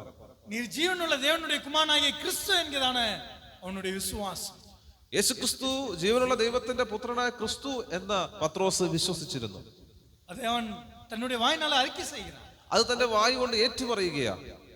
நீர் ஜீவனுள்ள தேவனுடைய குமாரனாகிய கிறிஸ்து, നീ ജീവനുള്ള ദൈവത്തിന്റെ പുത്രനായ ക്രിസ്തു. இன்றைக்கு வேதவசனம் கற்றுக் கொடுக்கக்கூடிய ஒரு சத்தியம், உண்மையான ஒரு சத்தியம், இயேசு கிறிஸ்துவை குறித்து இன்றைக்கு அநேகர் சிந்திக்கக்கூடிய ஒரு காரியம் தவறான நிலைமையில போகக்கூடியதாய் കാണപ്പെടും. അതെ, ഇന്ന് വേദപുസ്തകം നാം മനസ്സിലാക്കുമ്പോൾ യേശുക്രിസ്തുവിനെ കുറിച്ച് മറ്റുള്ളവർ ചിന്തിച്ചു വെച്ചിരിക്കുന്ന കാര്യങ്ങൾ വളരെ വ്യത്യസ്തമാണ് എന്ന കാര്യം നമുക്ക് മനസ്സിലാക്കാൻ സാധിക്കും. இயேசு கிறிஸ்துவை குறித்து இயேசு என்று சொல்லி விசுவாசிக்கிறார்கள். യേശുക്രിസ്തുവിനെ കുറിച്ച് യേശു എന്ന് പറഞ്ഞ് വിശ്വസിക്കുന്നവരുണ്ട്. கர்த்தராகிய இயேசு என்று சொல்லி விசுவாசிக்கக்கூடியவர்கள் இருக்கிறார்கள். കർത്താവായ യേശു എന്ന് പറഞ്ഞ് വിശ്വസിക്കുന്നവരുണ്ട്. ஆனால் இயேசுவை கிறிஸ்துவாக ஏற்றுக்கொள்ளக்கூடியவர்கள் இல்லை. എന്നാൽ சந்தர்ப்பங்கள் குறைந்து போகிறது. എന്നാൽ യേശുവിനെ ക്രിസ്തുവായി ഏറ്റെടുക്കുന്ന അനേകർ ഇന്ന് കുറഞ്ഞിരിക്കുകയാണ്. இன்றைக்கு நம்முடைய சபைகளிலும் இப்படிப்பட்டதான வேறு வழியாய் வரக்கூடியதான உபதேசங்கள், பக்க வழியாய் வந்த உபதேசங்கள் വിശ്വാസത്തെ സിതറടിക്കக்கூடிய നിലമേല കാണപ്പെടും. ഇന്ന് നമ്മുടെ ഇടയിലും സഭകളിലും മറ്റു നിലകളിലുള്ള ഉപദേശങ്ങൾ വിശ്വാസികളെ തകർത്ത് തരിപ്പണമാക്കുന്ന ഒരു സംഭവം നമ്മൾ കണ്ടുവരികയാണ്. യേശുവെ ക്രിസ്തുവാக ஏற்றுக்கொள்ள வேண்டியது மிகவும் அவசியம் என்பதை வேதவசனம் தெளிவாய் நமக்கு கற்றுக் கொடுக்கக்கூடியதாக இருக்கு. യേശുവിനെ ക്രിസ്തുവായി തന്നെ ഏറ്റെടുക്കേണ്ടതിന്റെ ആവശ്യകത വേദപുസ്തകം വളരെ വ്യക്തമായി നമ്മളെ ഉദ്ബോധിപ്പിക്കുന്നു. നമ്മുടെ வாழ்க்கையில அவரை இயேசுவை கிறிஸ்துவாக ஏற்றுக்கொண்டிருக்கிறோமா என்பதை ஒரு விஷயம் நாம் சிந்தித்து பார்க்க வேண்டியது மிகவும் அவசியம். എന്റെ ജീവിതത്തിൽ ഞാൻ യേശുവിനെ ക്രിസ്തുവായി ഏറ്റെടുത്തിട്ടുണ്ടോ എന്നുള്ള കാര്യം ഒരു നിമിഷം ഞാൻ ചിന്തിക്കേണ്ടതിന്റെ ആവശ്യകതയുണ്ട്. பேதுரு சொல்கிறார், நீ ஜீவனுள்ள தேவனுடைய குமாரனாகிய கிறிஸ்து என்று சொல்லி அவனுடைய விசுவாசத்தை குறித்து அவன் தீர்க்கமாய் தெளிவாய் அறிவிக்கிறார். ഇവിടെ കർത്താവായ യേശുക്രിസ്തുവിനെ കുറിച്ചുള്ള തന്റെ വിശ്വാസം അവൻ ജീവനുള്ള ദൈവത്തിന്റെ പുത്രനായ ക്രിസ്തു എന്ന് ഏറ്റു പറയുകയാണ്. அடுத்து அதே மாதிரி யோவான் எழுதின சுவிசேஷம் 6ஆம் அதிகாரம் அதனுடைய 68வது வசனத்தை கூட வாசிப்போம். യോഹന്നാന്റെ സുവിശേഷം 6ആം അധ്യായം അതിന്റെ 68ാമത്തെ വാക്യം കൂടെ വായിക്കാം.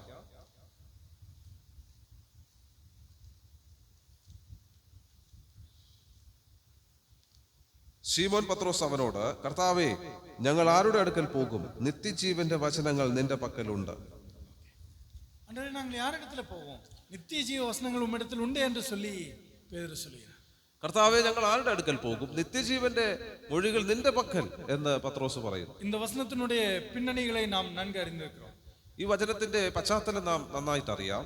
இயேசு கிறிஸ்து 5 அப்பம் 2 மீனை கொண்டு 5000 பேருக்கு அதிகமான புருஷர்களுக்கு அதை பங்கிட்டு அவர்கள் திருப்தியாய் உணவு உண்டு அவர்கள் சென்ற பிறகு ഈ വേദഭാഗത്തിന്റെ പശ്ചാത്തലം യേശുക്രിസ്തു 5 അപ്പവും 2 മീനും കൊണ്ട് 5000 പുരുഷന്മാരെയും മറ്റു എല്ലാവരെയും പോഷിപ്പിച്ച് അവർ തൃപ്തരായി മടങ്ങിപ്പോയ ഒരു സന്ദർഭം. அதன் பிறகு அடுத்த பட்டணத்திற்கு அவர் போகிறார். അതിനുശേഷം മറ്റൊരു പട്ടണത്തിലേക്ക് യേശുക്രിസ്തു പോകുന്നു. அந்த பட்டணத்திற்கும் இந்த அற்புதத்தை பார்த்து அவர்கள் வயிறார திருப்தியாய் உணவு உண்டது நிமித்தமாக அவரை பின்தொடர்ந்து திரும்பவும் செல்கிறார்கள். അടുത്ത പട്ടണത്തിലും മുൻപുണ്ടായ അനുഭവത്തെ പിന്തുടർന്ന് അനേക ആളുകൾ യേശുവിന്റെ പിന്നാലെ പോകുകയാണ്. അവരിടத்துல போனா திருப்தியான உணவு கிடைச்சிடும் என்ன இருந்தாலும். യേശുവിന്റെ അടുക്കൽ ചെന്നാൽ വയറു നിറയെ ഭക്ഷണം കിട്ടും എന്നൊരു ചിന്ത ഈ ജനത്തെ ഭരിച്ചു. அது மட்டும் இல்ல, திருப்தியா மீன் பொரித்த மீனோட நல்ல திருப்தியான உணவு. ഭക്ഷണമെന്ന് മാത്രമല്ല, വറുത്ത മീന് വളരെ തൃപ്തിയോടുകൂടെ കഴിക്കാൻ സാധിക്കുമെന്ന് ഈ ആളുകൾ ചിന്തിച്ചു. உணவுக்கு பற்றாக்குறை இல்லை. நீண்ட ஒரு சம்பாஷணை இருக்கும், அது முடிந்த பிறகு நீண்ட ஒரு பிரசங்கம் இருக்கும், அது முடிந்த பிறகு திருப்தியான ஒரு உணவும் இருக்கும். അതെ, വളരെ നീണ്ട ഒരു പ്രസംഗം സന്ദേശമുണ്ടാകും, അത് കഴിഞ്ഞ ഉടനെ ഭക്ഷണം ലഭിക്കും എന്നുള്ള ഒരു തൃപ്തിയാണ് അവരെ നയിച്ചത്. ஆனா இந்த இடத்துல அடுத்த பட்டணத்திற்கு சென்ற பொழுது அவர்களுடைய இருதயத்தினுடைய நினைவுகளை அறிந்து அவளுக்கு உணவு கொடுக்கவில்லை, மாறாக அந்த உணவினுடைய காரியத்தை குறித்து, அப்பத்தை குறித்தும் அப்பத்தை தன்னுடைய சரீரமாகவும் ரசத்தை குறித்து தன்னுடைய രക്തത്തെ സംബന്ധപ്പെടുത്തി അവർ ചുറ്റി കാണിപ്പിക്കുക. എന്നാൽ ഈ പുരുഷാരത്തിന്റെ ഹൃദയവിചാരം മനസ്സിലാക്കി കർത്താവ് അവിടെ അടുത്ത പട്ടണത്തിൽ ഭക്ഷണം അവർക്ക് കൊടുക്കുകയില്ല. എന്നാൽ കർത്താവ് നൽകിയ ഭക്ഷണത്തെ കുറിച്ച്, തന്റെ ശരീരമാകുന്ന ജീവന്റെ അപ്പത്തെ കുറിച്ച് താൻ അവിടെ വാചാലനാകുകയാണ്. இந்த நிகழ்வை கேட்டுக்கொண்டிருந்த அந்த மக்களுக்கு அதனுடைய முக்கியத்துவத்தை உணர்ந்து கொள்ள முடியாதபடிக்கு இப்போ எல்லாரும் கடந்து செல்கிறார்கள். ஒருவரை விட்டு ஒருவர் அப்படியே எல்லாரும் അവരെ വിട്ട് പിരിഞ്ഞു செல்கிறார்கள். എന്നാൽ ഈ വചനം ഗ്രഹിക്കാൻ കഴിയാതെ ഓരോരുത്തരായി കർത്താവിനെ വിട്ട് അവരുടെ ഭവനങ്ങളിലേക്ക് പോയതായിട്ടാണ് നമ്മൾ കാണുന്നത്. എല്ലാവരും പോയാச்சு, ബാക്കി இருக்கக்கூடிய அந்த 11 பேர் மட்டும். എന്നാൽ എല്ലാവരും പോയ ശേഷം 11 പേര് அந்த 12 பேர் மட்டும் இருக்காங்க. ആ 12 പേര് മാത്രം അവിടെ ശേഷിച്ചു. இப்போ அவர்களை பார்த்து சொல்றாரு, நீங்களும் போறதுக்கு விருப்பமானா போங்க அப்படின்னு சொல்லி சொல்றாரு. കർത്താവ് അവരോട് പറയുന്നത്, നിങ്ങളും അവരെ പോലെ നിങ്ങൾക്ക് പോകാൻ താല്പര്യമുണ്ടെങ്കിൽ പോകാം എന്ന് പറയുന്നു. மற்ற யாரும் அதுக்கு பதில் சொல்லல, பேதுரு மட்டும்தான் பதில் சொல்றாரு. ஆண்டவரே, நாங்க எங்க போவோம்? நித்திய ஜீவ வசனங்கள் உம்மிடத்தில் உண்டு, நாங்க எங்க போவோம்? உம்மை விட்டு நாங்க எங்க போவோம் என்று சொல்லி அவர் அந்த വാർത്തയുടെ ഉള്ളാன അർത്ഥത്തെ ഉണർന്ന് അവർ சொல்கிறார். എന്നാൽ ഈ 11 പേരും മൗനം പാലിച്ചപ്പോൾ പത്രോസ് മാത്രമാണ് അതിന് ഉത്തരം പറഞ്ഞത്, നിന്റെ നിത്യജീവനെ നിന്നെ വിട്ട് ഞങ്ങൾ എവിടെ പോകും? നിത്യജീവന്റെ മൊഴികൾ നിന്റെ പക്കലുണ്ട്. ആ ചോദ്യത്തിന് ശരിയായ ഉത്തരം പത്രോസ് നൽകുകയാണ്. அது மட்டும் இல்ல, மூன்றாவது ஒரு நிகழ்வு மத்தேயு 14:28 விதமாய் வாசிக்கிறோம். മത്തായി 14:28 വാക്യത്തിൽ മൂന്നാമത്തെ പത്രോസ് കർത്താവിനെ കുറിച്ച് അറിഞ്ഞ ഒരു കാര്യം വായിക്കുന്നു. അതിന് പത്രോസ്, കർത്താവേ, നീ ആകുന്നുവെങ്കിൽ ഞാൻ വെള്ളത്തിന്മേൽ നിന്റെ അടുക്കൽ വരേണ്ടതിന് കൽപ്പിക്കണം എന്ന് പറഞ്ഞു. இந்த காரியத்தையும் நாம் நன்கு அறிந்திருக்கிறோம். ഈ വിഷയം നമുക്ക് നന്നായിട്ട് അറിയാം.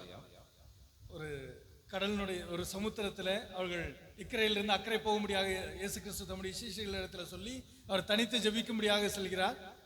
ഓക്കെ, ശിഷ്യന്മാരെ മാത്രം കർത്താവ് പടകിൽ ഈ കരയിൽ നിന്ന് അക്കരയിലേക്ക് പോകാനായിട്ട് പറഞ്ഞു. இயேசு கிறிஸ்து அங்கே தனிமையா இருந்து அவர் ஜெபித்துக் கொண்டிருக்கிறார். അവരെ പോയ ശേഷം യേശു ക്രിസ്തു മാറി തനിയെ ഇരുന്ന് പ്രാർത്ഥിക്കുന്നു. இப்பொழுது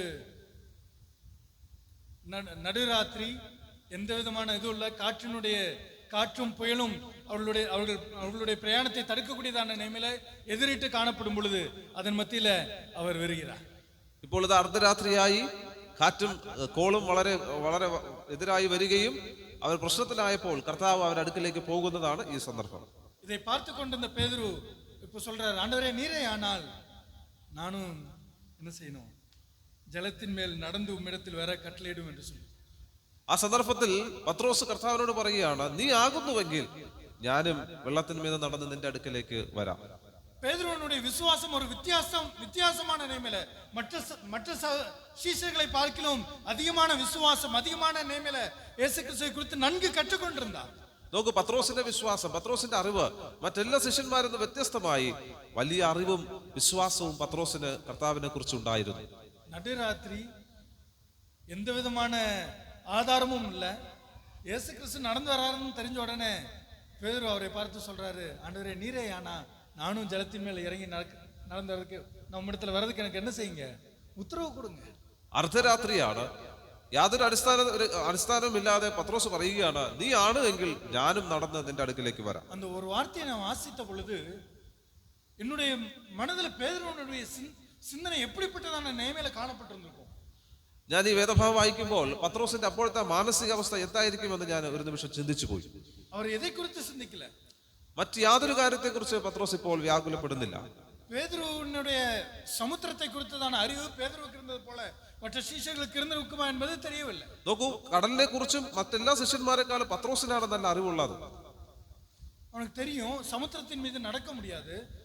പത്രോസ് നന്നായിട്ട് അറിയാം കടലിന്റെ മീതെ നടക്കാൻ ഒരിക്കലും സാധിക്കുകയില്ല. நடுராத்திரி, അതും അർദ്ധരാത്രിയാണ്. என்ன சம்பவிக்குங்கிறது தெரியல, என்ன இருக்குங்கிறது தெரியாது. ഞാൻ ഇറങ്ങിയാൽ എന്ത് സംഭവിക്കുമെന്നൊന്നും പത്രോസ് ചിന്തിക്കുന്നില്ല. ஒருவேளை மீன்கள் அவனை கடித்து விடுமோ, அதை குறித்து எந்த ஒரு காரியத்தையும் சிந்திக்கல. ഒരുപക്ഷെ താൻ മുങ്ങി മീനിന്റെ വായിൽ അകപ്പെടുമോ എന്നൊന്നും അതിന് പത്രോസ് ചിന്തിക്കുന്നില്ല. ஆண்டவரே நீரே ஆனால் நானும் ஜலத்தின் மேல் நடக்க எனக்கு உத்தரவு கொடுங்க. കർത്താവേ, നീ ആണ് എങ്കിൽ ഞാൻ നിന്റെ അടുക്കൽ വരുവാൻ നീ കൽപ്പിക്കുക എന്നാണ് പത്രോസ് പറയുന്നത്. அவர் சொன்ன உடனே எதை குறித்து சிந்திக்காம உடனே இறங்கி போனார். அவ்வளவுதான். കർത്താവ് പറഞ്ഞ ഉടനെ മറ്റൊന്നിനെ കുറിച്ച് ചിന്തിക്കാതെ ഉടനെ താന് കടലിന്റെ മീതെ ഇറങ്ങി നടക്കുക. பேதுருவுக்கு இருந்த விசுவாசம் ஒரு வித்தியாசமான நிலைமையில, പത്രോസിനുണ്ടായിരുന്ന വിശ്വാസം വളരെ വ്യത്യസ്തമായ വിശേഷതയേറിയ വിശ്വാസം. ஆனா இப்போ பேதுரு கடந்து போகக்கூடியதான ஒரு சூழ்நிலை, அவன் எதையெல்லாம் விசுவாசித்து வைத்திருந்தானோ, அவனுடைய நம்பிக்கை எப்படிப்பட்டதாய் காணப்பட்டிருந்ததோ, எல்லா விசுவாசமும் ஒரு சூழ்நிலையின் மத்தியில എല്ലാവற்றையும் അവൻ മറുതലിத்து പോട്ടാൻ. എന്നാൽ തന്റെ അവസാന നാളുകളിൽ കർത്താവുമായുള്ള ബന്ധത്തിൽ താൻ മുമ്പ് താനും അറിഞ്ഞിരുന്ന വിശ്വസിച്ചിരുന്ന സകലതും പോയി ഒരു പൂജ്യമായ ഒരു അവസ്ഥയിലേക്ക് ഇപ്പോൾ പത്രോസ് വന്നിരിക്കുകയാണ്. இயேசு கிறிஸ்துவை குறித்து எனக்கு தெரியாது என்று சொல்லி அவரை மறுதலித்தது மாத்திரமல்ல, சபிக்கவும் சத்தியம் பண்ணவும் தொடங்கினான் என்று சொல்லி நாம் வாசிக்கிறோம். ഇത്രയും വിശ്വാസവും അറിവും ഉണ്ടായിരുന്ന പത്രോസ് പറയുകയാണ്, ഞാൻ അവനെ അറിയുന്നില്ല എന്ന് പറഞ്ഞ് ആണയിടാനായിട്ട് പത്രോസ് ഇവിടെ ആരംഭിക്കുകയാണ്. പിശാചിനുடைய ഒരു വഞ്ചകமான ഒരു തന്ത്രം, പിശാചിന്റെ വളരെ വഞ്ചനാപൂർവമായ ഒരു തന്ത്രമാണ് ഇത്. നമ്മை பாவம் செய்ய வைப்பதற்கு முன்பாக அவரை குறித்து மறுதலிக்க தொடங்கக்கூடியவர்களாயிரும். നമ്മൾ പാപത്തിൽ വീഴുന്നതിന് മുമ്പ് കർത്താവിനോടുള്ള അനുസരണക്കേടാണ് നമ്മളിൽ ഉണ്ടാകുന്നത്. അവരെ മുഴുமைയായി മറുതലിക്ക തുടങ്ങും. അവ കർത്താവിനെ പൂർണ്ണമായി അവഗണിക്കുന്ന ഒരു അവസ്ഥയാണ് തുടക്കം എന്ന് പറയുന്നത്. நாட்கள் செல்ல செல்ல சபிக்கவும் சத்தியம் பண்ணவும் போகக்கூடியதான வாழ்க்கை அவ்வளவு கடினமாய் வாழ்க்கை மாறி போகக்கூடியதான் நாம் பார்க்க முடியும். തുടക്കത്തിൽ അവഗണിക്കുകയും പിന്നത്തേതിൽ അറിയുന്നില്ല എന്ന് പറഞ്ഞ് ആണയിടുന്ന ഒരവസ്ഥയിലേക്ക് പിന്നത്തേതിൽ മാറുന്നു. பேதுரு அப்படிப்பட்டதான ஒரு சூழ்நிலை மத்தியில தான் கடந்து செல்லக்கூடியவரா இருந்தார். അത്തരത്തിലുള്ള ഒരു പ്രയാസഘട്ടത്തിലൂടെയാണ് പത്രോസ് കടന്നുപോയത്. அந்த சூழ்நிலை மத்தியில கடந்து செல்லும் பொழுது அதற்கு முன்பாக தான் சொல்றாரு, சோதனைக்குட்படாதபடிக்கு விழித்திருந்து ജപം பண்ணு. ആ പരീക്ഷയിൽ അകപ്പെടുന്നതിന് മുമ്പാണ് കർത്താവ് തന്നോട് പറയുന്നത്, പരീക്ഷയിൽ അകപ്പെടാതിരിക്കാൻ ഉണർന്നിരുന്നു പ്രാർത്ഥിപ്പീൻ. சோதனைக்குட்படாதபடிக்கு விழித்திருந்து ஜெபிக்க வேண்டியதனுடைய முக்கியத்துவத்தை நாம் நன்கு அறிந்திருக்க வேண்டும். പരീക്ഷയിൽ അകപ്പെടാതിരിക്കാൻ ഉണർന്നിരുന്ന് പ്രാർത്ഥിക്കേണ്ടതിന്റെ ഗൗരവം നാം നന്നായി മനസ്സിലാക്കണം. இன்னைக்கு அநேக சந்தர்ப்பத்தில் அதனுடைய முக்கியத்துவத்தை உணர்ந்து கொள்ளாமல் நாம் காணப்படுவதனுடைய விளைவு, ഈ കാലഘട്ടത്തിൽ അതിന്റെ ഗൗരവം ശരിയായി നമ്മൾ മനസ്സിലാക്കുന്നില്ല. அதனுடைய விளைவு അത് മുഖാന്തരം ഉണ്ടാകുന്ന പ്രയാസങ്ങൾ എന്ന് പറയുന്നത്, என்னை நான் முன்னிலைப்படுத்திக் கொண்டு, ഞാൻ എന്നെ തന്നെ മുൻപിൽ വെച്ചുകൊണ്ട്, என்னுடைய பலத்தை நான் சார்ந்து கொண்டு, എന്റെ ബലത്തിൽ ഞാൻ ആശ്രയിച്ചുകൊണ്ട് என்னால் எல்லாவற்றையும் கடந்து செல்ல முடியும் என்கிறதான நம்பிக்கையின் மத்தியில நாம் அப்படி வாழக்கூடியதான வாழ்க்கைக்கு நாராயண் நடத்தப்படுகிறது. എന്നെ കൊണ്ടെല്ലാം സാധിക്കും എന്നുള്ള മിഥ്യാധാരണയിൽ നമ്മൾ ജീവിച്ചു പോരുകയാണ്. ஆனால் என்றைக்கு நாம் அவரை சார்ந்து வாழ நாம் முயற்சி எடுக்கிறோமோ, എന്നാൽ എന്ന് മുതലാണോ ഞാൻ ഈ കർത്താവിൽ ചാരി എന്റെ യാത്ര തുടങ്ങുന്നുവോ, அன்று முதல் நாம் அவரிடத்தில் அதிகமாக விசுவாசம் வைப்பதற்கு நாம் அதிகமாக கிட்டி நெருங்க வேண்டியதுண்டு. அவரிடத்தில் அதிகமாக ஜெபிக்க வேண்டியதுண்டு. അന്ന് മുതൽ കർത്താവിൽ അധികമായ വിശ്വാസത്തിൽ ഉറയ്ക്കുവാനായിട്ട് പ്രാർത്ഥിക്കേണ്ടതിന്റെ ആവശ്യകതയുണ്ട്. நம்முடைய வாழ்க்கையில ஜெப வாழ்க்கை குறைந்திருக்கா? എന്റെ ജീവിതത്തിൽ പ്രാർത്ഥന കുറവാണോ? எவ்வளவு நேரம் கர்த்தருடைய சமூகத்துல ஜெபிப்பதற்கு நாம் நேரத்தை ஒதுக்கக்கூடியவர்களா இருக்கு? എന്റെ ജീവിതത്തിൽ എത്ര സമയമാണ് പ്രാർത്ഥിക്കുവാനാണ് ഞാൻ ചെലവഴിക്കുന്നത്? முன்ன ஆரம்ப காலங்கள்ல நம்முடைய ஆதி தகப்பன்மார், നമ്മുടെ മുൻ പിതാക്കന്മാർ அவர்கள் எந்த அளவுக்கு அவர்கள் ஜெபித்தார்கள் என்பதை நாம் நன்கு அறிந்திருக்கிறோம். അവരെത്ര മാത്രമാണ് പ്രാർത്ഥിച്ചു എന്നത് നമുക്ക് നന്നായിട്ട് അറിയാം. ஆனா இன்றைக்கு அந்த ஜெபத்திற்குண்டான முக்கியத்துவம், എന്നാൽ ഈ കാലഘട്ടത്തിൽ ആ പ്രാർത്ഥനയുടെ പ്രാധാന്യം நம்மை விட்டு வெகு தூரம் ஜெப வாழ்க்கை சென்றிருக்கிறதை நாம் உணர்கிறோமா? പ്രാർത്ഥന ജീവിതത്തിൽ നിന്ന് നാം വളരെ ബഹുദൂരം യാത്ര ചെയ്ത് സഞ്ചരിച്ച് മാറിയിരിക്കുകയാണ്. அதனுடைய விளைவு நம் தேவனுடைய அன்பை நாம் ருசித்து பார்க்க முடியாதபடிக்கு, അതിന്റെ അനന്തര ഫലം എന്നത് കർത്താവിന്റെ സ്നേഹത്തെ രുചിച്ചറിയാനായിട്ട് സാധിക്കുന്നില്ല. தேவனுடைய உறவிலிருந்து நாம் முறிந்து போனவர்களாய் நாம் காணப்படுகிறோம். ദൈവവുമായിട്ടുള്ള ബന്ധം വേർതിരിക്കപ്പെട്ടവരായി, വിച്ഛേദിക്കപ്പെട്ടവരായി കാണപ്പെടുന്നു. என்றைக்கு நாம் திரும்பி வருகிறோமோ அன்றைக்கு நாம் முதலாவது செய்ய வேண்டிய ஒரு காரியம், நம்முடைய வாழ்க்கையில ஜெபத்தை நாம் அடிப்படையாய் வைத்து கட்டி எழுப்ப வேண்டியது மிகவும் அவசியம். മടങ്ങി വരാൻ നാം ആഗ്രഹിക്കുമ്പോൾ ഒന്നാമതായി നാം ചെയ്യേണ്ടത് എന്റെ പ്രാർത്ഥനാ ജീവിതത്തെ ഒന്ന് പണിയുക എന്നതാണ്. இன்றைக்கு நாம் ஜெப வாழ்க்கையை நாம் கட்டி எழுப்புகிறோமோ அன்றைக்கு நாம் வெற்றியுள்ள ஒரு வாழ்க்கையை நாம் கர்த்தருக்காக நாம் வாழ முடியும். എന്നാണോ എന്റെ ജീവിതത്തിൽ പ്രാർത്ഥനാ ജീവിതത്തെ ഞാൻ പണിയുന്നുവോ അന്ന് മുതൽ ഞാൻ വിജയിക്കുന്ന ഒരു വ്യക്തിയായി, ഒരു വിജയകരമായ ക്രിസ്ത്യ ജീവിതം നയിപ്പാൻ ദൈവം എന്നെ ഇടയാക്കും. இங்கே பேதுரு எல்லாவற்றையும் செய்து அவர் மறுதலித்தார். அதுக்கு பிறகு நடந்த நிகழ்வுகள் எல்லாம் நமக்கு தெரியும். ഇവിടെ പത്രോസ് കർത്താവിനെ തള്ളിപ്പറയുകയും അതിന് അനന്തരഫലമായി ഉണ്ടായ സംഭവങ്ങളൊക്കെ നമുക്കറിയാം. அதுக்கு பிறகு பேதுருவை தேவன் இயேசு கிறிஸ்து சந்தித்து அவரை திரும்பவும் பலப்படுத்தி அவரை நல்வழிப்படுத்தின பிறகு, അതിനുശേഷം കർത്താവ് പത്രോസിന് വെളിപ്പെടുകയും തന്നെ യഥാസ്ഥാനപ്പെടുത്തി തന്നെ നേരായ പാതയിലാക്കുന്ന സമയത്ത് அவருடைய வாழ்க்கையில எந்த ஒரு சூழ்நிலை வந்தாலும் அவர் போய் செய்யக்கூடியது ஒரு ஜெபிக்கக்கூடியவராய் காணப்பட்டார். അതേ തുടർന്ന് പത്രോസ് തന്റെ ജീവിതത്തിൽ ഉണ്ടാകുന്ന എല്ലാ പരീക്ഷകളിലും കർത്താവിന്റെ സന്നിധിയിൽ ചേർന്നിരുന്ന് പ്രാർത്ഥിക്കുന്ന ഒരു അനുഭവം കാണാൻ സാധിക്കുന്നു. ஒருவேளை அது சோதனையாயிருந்தாலும் சரி, ഒരുപക്ഷെ അതൊരു പരീക്ഷയാകാം, அல்லது ஒரு அற்புதத்தை செய்யக்கூடியதாயிருந்தாலும் சரி, ഒരുപക്ഷെ ഒരു അത്ഭുതം ചെയ്യാൻ തുടങ്ങുന്ന സമയമാകാം, அல்லது ஒரு பிரசங்கிக்கக்கூடிய வேலையா இருந்தாலும் சரி, ഒരുപക്ഷെ പ്രസംഗിക്കേണ്ടതിന്റെ ആവശ്യകതയാകാം. எந்த ஒரு காரியத்தை செய்தாலும் ஜெபித்து அவர் தொடங்குகிறதை நாம் வேதவசனத்திலோட நாம் காண முடியும். ഏതൊരു കാര്യത്തിന് മുമ്പും പ്രാർത്ഥനയോടുകൂടെ അത് ആരംഭിക്കുന്നതായിട്ട് പത്രോസിനെ കുറിച്ച് പിന്നെ നമ്മൾ വായിക്കും. இன்றைக்கு நம்முடைய வாழ்க்கையில ஜெப சிந்தனை நம்முடைய வாழ்க்கையில காணப்படுமானால் நாம் கர்த்தருக்காக பயன்பட முடியும். നമ്മുടെ ജീവിതത്തിൽ പ്രാർത്ഥനയുടെ പ്രാധാന്യം നാം ഉൾക്കൊണ്ടു കഴിഞ്ഞാൽ ഉണ്ട് എങ്കിൽ നമ്മൾ കർത്താവിന് വേണ്ടി പ്രയോജനപ്പെടുന്നത് കാണുവാനായിട്ട് സാധിക്കും. நம்முடைய வாழ்க்கையில ஜெப வாழ்க்கை குறைந்து காணப்படுமானால் தேவனோடு உள்ள உறவை நாம் இழந்து போயிருக்கிறோம் என்பதை நாம் உணர்ந்து கொள்ளணும். എന്റെ ജീവിതത്തിൽ പ്രാർത്ഥനയുടെ അഭാവമുണ്ട് എങ്കിൽ, കുറവുണ്ട് എങ്കിൽ കർത്താവുമായിട്ടുള്ള ബന്ധത്തിൽ എനിക്ക് വലിയ വിടവ് സംഭവിച്ചിരിക്കുകയാണ്. நம்முடைய ஆவிக்குரிய வாழ்க்கையை நாம் பரிசோதித்து பார்ப்போமா, நான் எந்த நிலைமையில இருக்கிறேன்? എന്റെ വിശ്വാസ ജീവിതത്തെ, ആത്മീയ ജീവിതത്തെ പരിശോധിക്കാമോ? എന്റെ അവസ്ഥ ഇപ്പോൾ എന്താണ്? நான் ரட்சிக்கப்பட்ட பொழுது நான் தேவனோடு உள்ள உறவுல எப்படி நான் காணப்பட்டேன்? രക്ഷിക്കപ്പെട്ട സമയത്ത് കർത്താവുമായിട്ടുള്ള ബന്ധം എങ്ങനെയായിരുന്നു? இப்பொழுது என்னுடைய நேர்மை கர்த்தரோடு உள்ள உறவுல நான் எப்படிப்பட்டதான நேர்மையில நான் காணப்படுகிறேன்? ഇപ്പോൾ കർത്താവുമായിട്ടുള്ള ബന്ധം ഏത് അവസ്ഥയിലായിരിക്കുന്നു? ரெண்டு வாழ்க்கையை நாம் ஒப்பிட்டு நாம் பார்க்கும் பொழுது நான் எந்த நேர்மையில நான் காணப்படுகிறேன்? ഈ രണ്ട് வாங்கி இருக்கிறேனா இல்ல என்னுடைய ஆவிக்குரிய வாழ்க்கையில ஒரு முன்னேற்றத்திற்கு நேராய் நடந்து கொண்டிருக்கிறதா என்பதை பரிசோதித்து பார்க்க வேண்டும். ഈ രണ്ട് കാര്യം ഈ സമയത്തെ നമ്മൾ ഒന്ന് ഒരുമിച്ച് വെച്ച് പരിശോധിച്ചാൽ ഞാൻ മുന്നേറുകയാണോ അതോ പിന്നോട്ടാണോ ഞാൻ നടക്കുന്നത്? நம்முடைய வாழ்க்கையில முன்னேறுவதாய் காணப்படுமானால் நாம் கர்த்தருக்கு நன்றி செலுத்துவோம். എന്റെ ജീവിതത്തിൽ ഞാൻ മുന്നേറിക്കൊണ്ടിരിക്കുന്നുവെങ്കിൽ കർത്താവിന് സ്തോത്രം ചെയ്യാം. ஒருவேளை பின்வாங்கி போன நிலைமையில காணப்படுவேன் ஆனால் இன்றைக்கே கர்த்தருடைய சமூகத்துல நம்மை நாமே தாழ்த்தி ஒப்பு கொடுப்போம். ഒരുപക്ഷെ ഞാൻ പിന്നോട്ടാണ് നടക്കുന്നുവെങ്കിൽ ഇന്ന് തന്നെ കർത്താവിന്റെ സന്നിധിയിൽ എന്നെ തന്നെ സമർപ്പിക്കാം. நாம் அவரோடுள்ள உறவை நாம் புதுப்பித்துக் கொள்வதற்கு பலப்படுத்துவதற்கு நம்முடைய ஜெப வாழ்க்கையை நாம் ஆரம்பிப்போம். കർത്താവുമായിട്ടുള്ള ബന്ധം ഒന്നുകൂടെ പുനഃസ്ഥാപിക്കുവാനായിട്ട് എന്റെ പ്രാർത്ഥനാ ജീവിതം എനിക്ക് ആരംഭിക്കാം. அதிக நேரம் நாம் ஜெபத்திலே தரித்திருப்பதற்கு தேவ ஆவியானவர் நமக்கு உதவி செய்வாராக. ഒരുപാട് സമയം പ്രാർത്ഥനയിൽ ഉറ്റിരിക്കുവാൻ ദൈവം എന്നെ ഇടയാക്കട്ടെ. ஜெபிப்பதற்கு இன்றைக்கு அநேக சந்தர்ப்பத்தில் நம்முடைய இருதயம் கனத்து காணப்படுது இல்லையா? പ്രാർത്ഥനയോട് പലപ്പോഴും നമ്മുടെ ഹൃദയം വിരക്തി കാണിക്കുകയാണ്. ஒரு 5 நிமிஷம் ஜெபம் பண்ணா போதும், ഒരു 5 മിനിറ്റ് പ്രാർത്ഥിച്ചാൽ മതി എന്നൊരു ചിന്താഗതിയിലേക്ക് നാം വന്നെത്തിയിരിക്കുന്നു.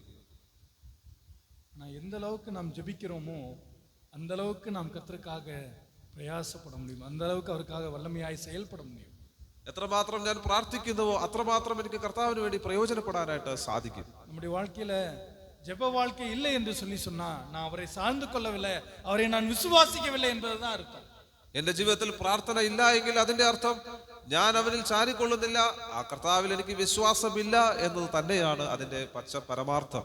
நான் அவரை விசுவாசிக்கிறேன் என்று சொல்லி என்னுடைய வாயினாலே நான் அறிக்கை செய்கிறேன், ഞാൻ അവനിൽ വിശ്വസിക്കുന്നു എന്ന് എന്റെ വായ കൊണ്ട് ഞാൻ പറയുന്നു. ஆனா நான் அவரிடத்துல ஜெபிக்கவில்லை என்று சொன்னா என்னுடைய இருதயத்துல நான் அவரை சார்ந்து கொள்ளவில்லை என்பதுதான் அர்த்தம். എന്നാൽ അപ്പോൾ തന്നെ പ്രാർത്ഥന എനിക്കില്ല എങ്കിൽ ഞാൻ എന്റെ ഹൃദയത്തിൽ നിന്ന് കർത്താവിനോട് അകന്ന് കർത്താവിനോട് ഞാൻ ചാരാതെ ഇരിക്കുകയാണ്. நான் உண்மையாய் நான் அவரை விசுவாசிப்பேன் என்று சொன்னால் நான் உண்மையாய் அவரை முழுமையாய் சார்ந்து கொள்ள வேண்டும்.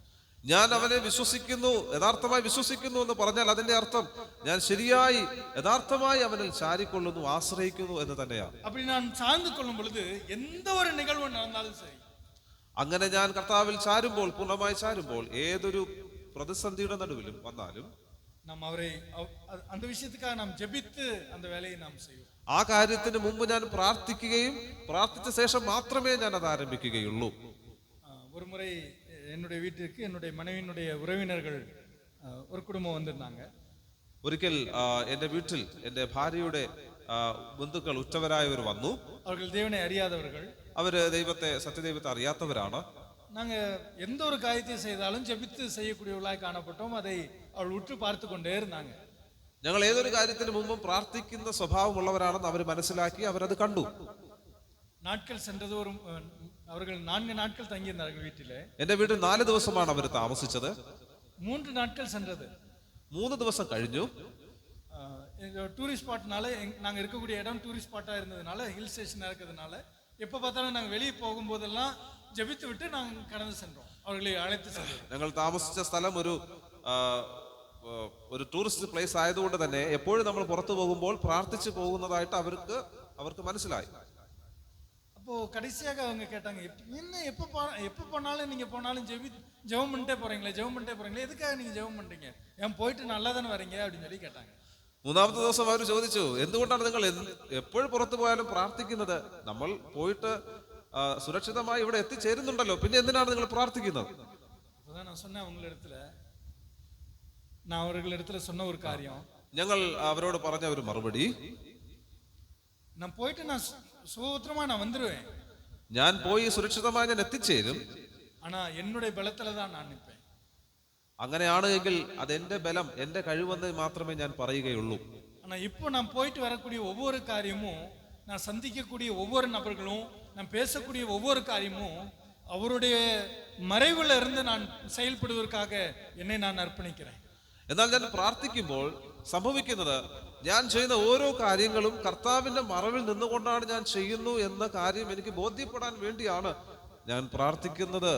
ദൈവബലത്തിലാണ് ഞാൻ ചെയ്യുന്നുവെന്ന് എനിക്ക് അറിവ് ലഭിക്കണം, അതിനു വേണ്ടിയാണ് ഞാൻ പ്രാർത്ഥിക്കുന്നത്. என்னுடைய சொந்த ஞானத்துல சார்ந்து கொள்ள விரும்பவில்லை. ഞാൻ എന്റെ സ്വന്തം ബുദ്ധിയിൽ ഞാൻ ഒരിക്കലും ചായാൻ ആഗ്രഹിക്കുന്നില്ല. என்னுடைய சொந்த ബലത്തില ഞാൻ സാർந்து കൊള്ള വിരുമ്പവില്ല. എന്റെ സ്വന്തം ബുദ്ധിയിൽ ചാരുവാൻ ഞാൻ ഒരിക്കലും ഇഷ്ടപ്പെടുന്നില്ല. என்னுடைய சொந்த ബലത്തില എന്റെ സ്വന്തം ശക്തിയിൽ ആശ്രയിക്കാൻ ഞാൻ ഒരിക്കലും ആഗ്രഹിക്കുന്നില്ല.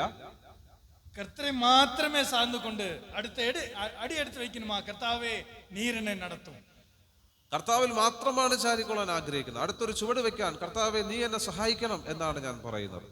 அப்படிப்பட்டதான சூழ்நிலை நம்முடைய வாழ்க்கை காணப்படுமானால் நாம் நிச்சயம் தேவனோடு கிட்டி நெருங்கி நெருங்கி நெருங்கி செல்லக்கூடியவர்களாய் காணப்படும். അങ്ങനെ ഒരു അവസ്ഥയിലൂടെയാണ് ഞാൻ പോകുന്നുവെങ്കിൽ ഓരോ ദിവസവും കഴിയുന്തോറും ഞാൻ കർത്താവിനോട് ചേർന്ന് അടുത്തടുത്ത് പോകുന്നതായിട്ട് കാണാൻ സാധിക്കും. നാം വേദവചനത്തിൽ വാസിக்கிறோம்லையா ഏനോക്കை குறித்து. നമ്മൾ ഹാനോക്കിനെ കുറിച്ച് വായിക്കുന്നുണ്ടല്ലോ വേദപുസ്തകത്തിൽ. 300 വർഷം ദേവനോട് കൂടെ സഞ്ചരിത്താൻ എന്ന് சொல்லி വാസിக்கிறோம். 300 സംവത്സരം ദൈവത്തോട് കൂടെ നടന്നുവെന്ന് നമ്മൾ വായിക്കുന്നു. அந்த 300 வருஷம் என்ன எப்படிப்பட்ட நிலைமையில அவர் நடந்திருப்பார், சஞ்சரித்து கொண்டிருந்திருப்பார்? 300 വർഷം ഏത് നിലയിലാണ് അദ്ദേഹം ദൈവത്തോട് സഞ്ചരിച്ചത്? தேவனோடு சஞ்சரித்து கொண்டது முழுவதும் அவர் ஜெபித்துக்கொண்டே நடந்து கொண்டிருந்தார் இல்லையா?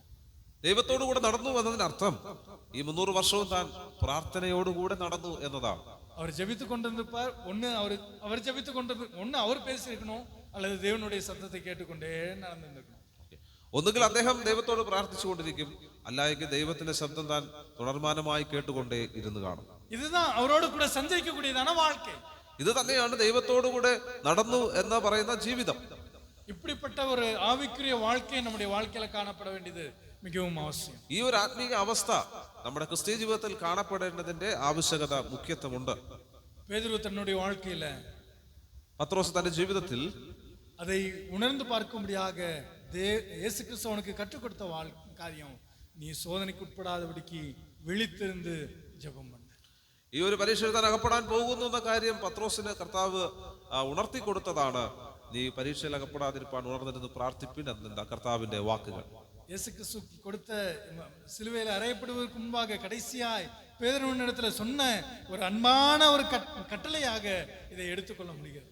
കർത്താവിന്റെ ക്രൂശീകരണത്തിന് മുന്നോടിയായിട്ട് പത്രോസിന് കൊടുത്ത വളരെ സ്നേഹത്തോടെയുള്ള ഒരു കൽപ്പനയായി ഇതിനെ നമുക്ക് എടുക്കാനായിട്ട് സാധിക്കും. നീ സോദനയ്ക്ക് ഉட்படாதபடிக்கு விழித்திருந்து ஜெபம் பண்ணு. നീ പരീക്ഷയിൽ അകപ്പെടാതിരിപ്പാൻ ഉണർന്നിരുന്നു പ്രാർത്ഥിക്കുക. இன்றைக்கும் நம்முடைய ஆவிக்குரிய வாழ்க்கையில சோதனைக்கு உட்படுவதற்கு முன்பாக நாம் விழித்திருந்து ஜெபிக்க வேண்டியது மிகவும் அவசியമായി കാണും. ഇത് നമ്മുടെ ആത്മീയ ജീവിതത്തിൽ പരീക്ഷയിൽ അകപ്പെടാതിന് മുമ്പ് തന്നെ അകപ്പെടാതിരിക്കുവാൻ ഉണർന്നിരുന്നു പ്രാർത്ഥിക്കേണ്ടതിന്റെ ആവശ്യകതയുണ്ട്.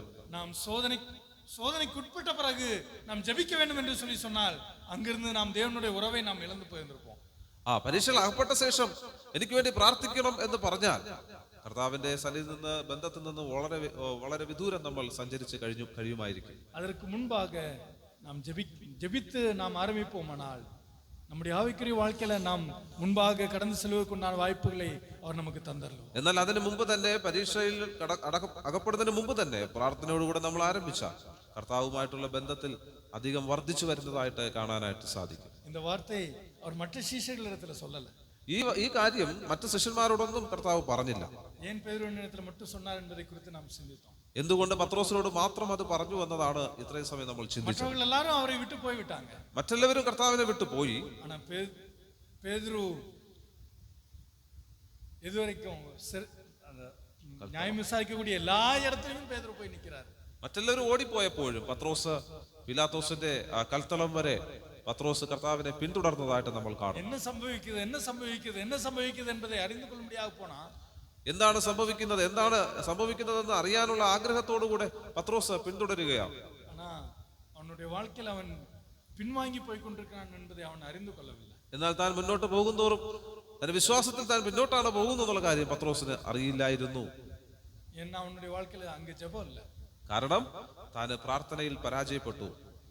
ஆனா என்னைக்கு அவன் ஜெபிக்க தொடங்கினானோ എന്നാൽ എന്നാണോ പത്രോസ് തന്റെ ജീവിതത്തിൽ പ്രാർത്ഥന ആരംഭിച്ചത്, அப்போஸ்தலர் 2ஆம் அதிகாரத்திலிருந்து நாம் வாசிக்கும் பொழுது அதிகமான முறை அவர் ஜெபிப்பதை நாம் வாசிக்கிறோம். അപ്പോസ്തല പ്രവൃത്തി 2-ാം അധ്യായം മുതൽ നമ്മൾ വായിക്കുന്നു പത്രോസിന്റെ വിവിധ സന്ദർഭങ്ങളിലുള്ള പ്രാർത്ഥനയെ കുറിച്ച് പിന്നത്തെ നമ്മൾ വായിക്കുന്നു.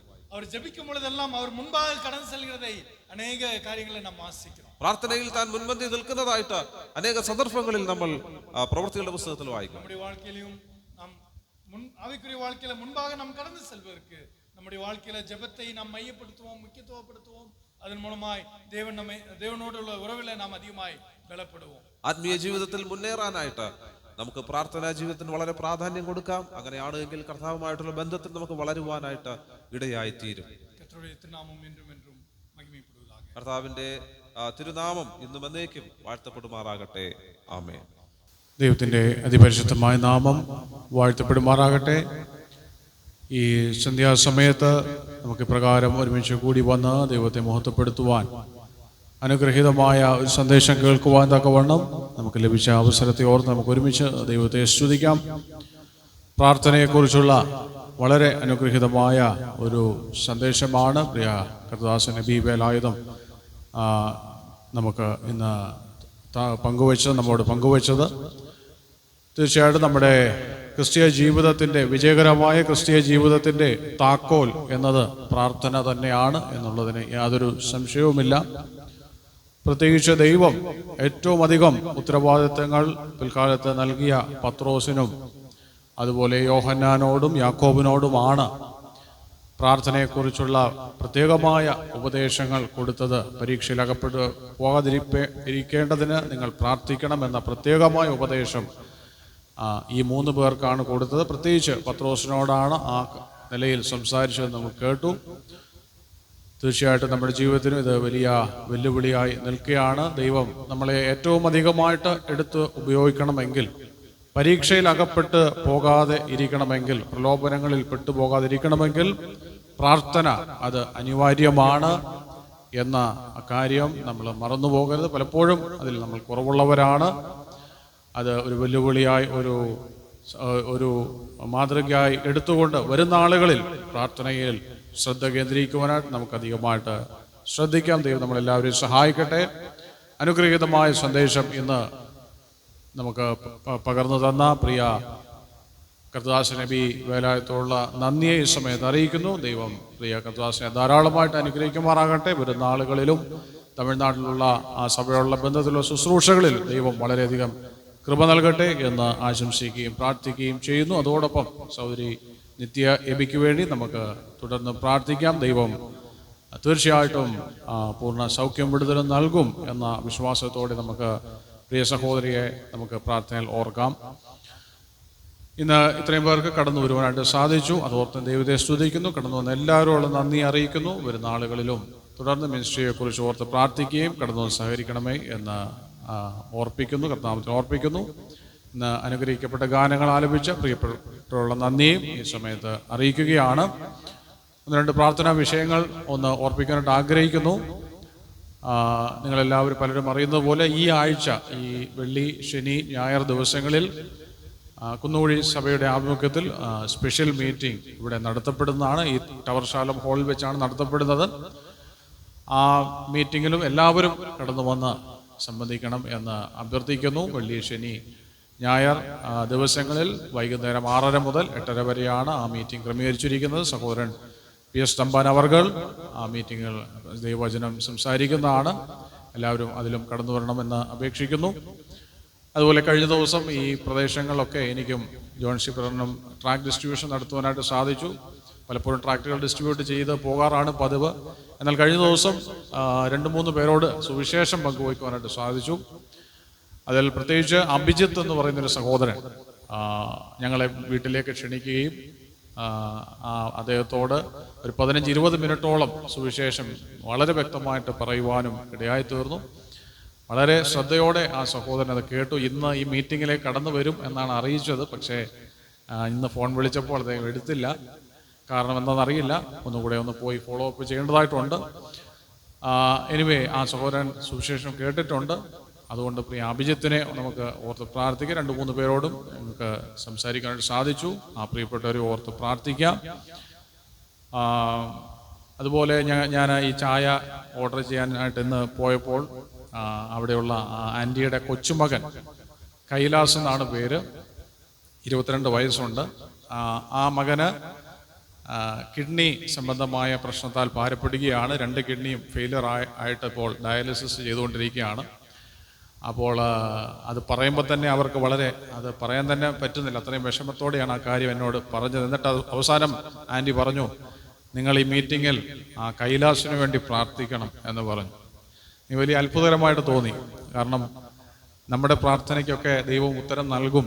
നമ്മുടെ പ്രാർത്ഥന അത് പ്രയോജനമുള്ള പ്രാർത്ഥനയാണ്. നമ്മുടെ പ്രാർത്ഥന കേൾക്കുന്നൊരു ദൈവമുണ്ട് എന്ന് അവിശ്വാസികൾക്കും അറിയാം എന്നുള്ളതും അതെനിക്ക് വളരെ സന്തോഷം നൽകി. അതുകൊണ്ട് കൈലാസിനെ ഓർത്ത് നമുക്ക് പ്രാർത്ഥിക്കാം.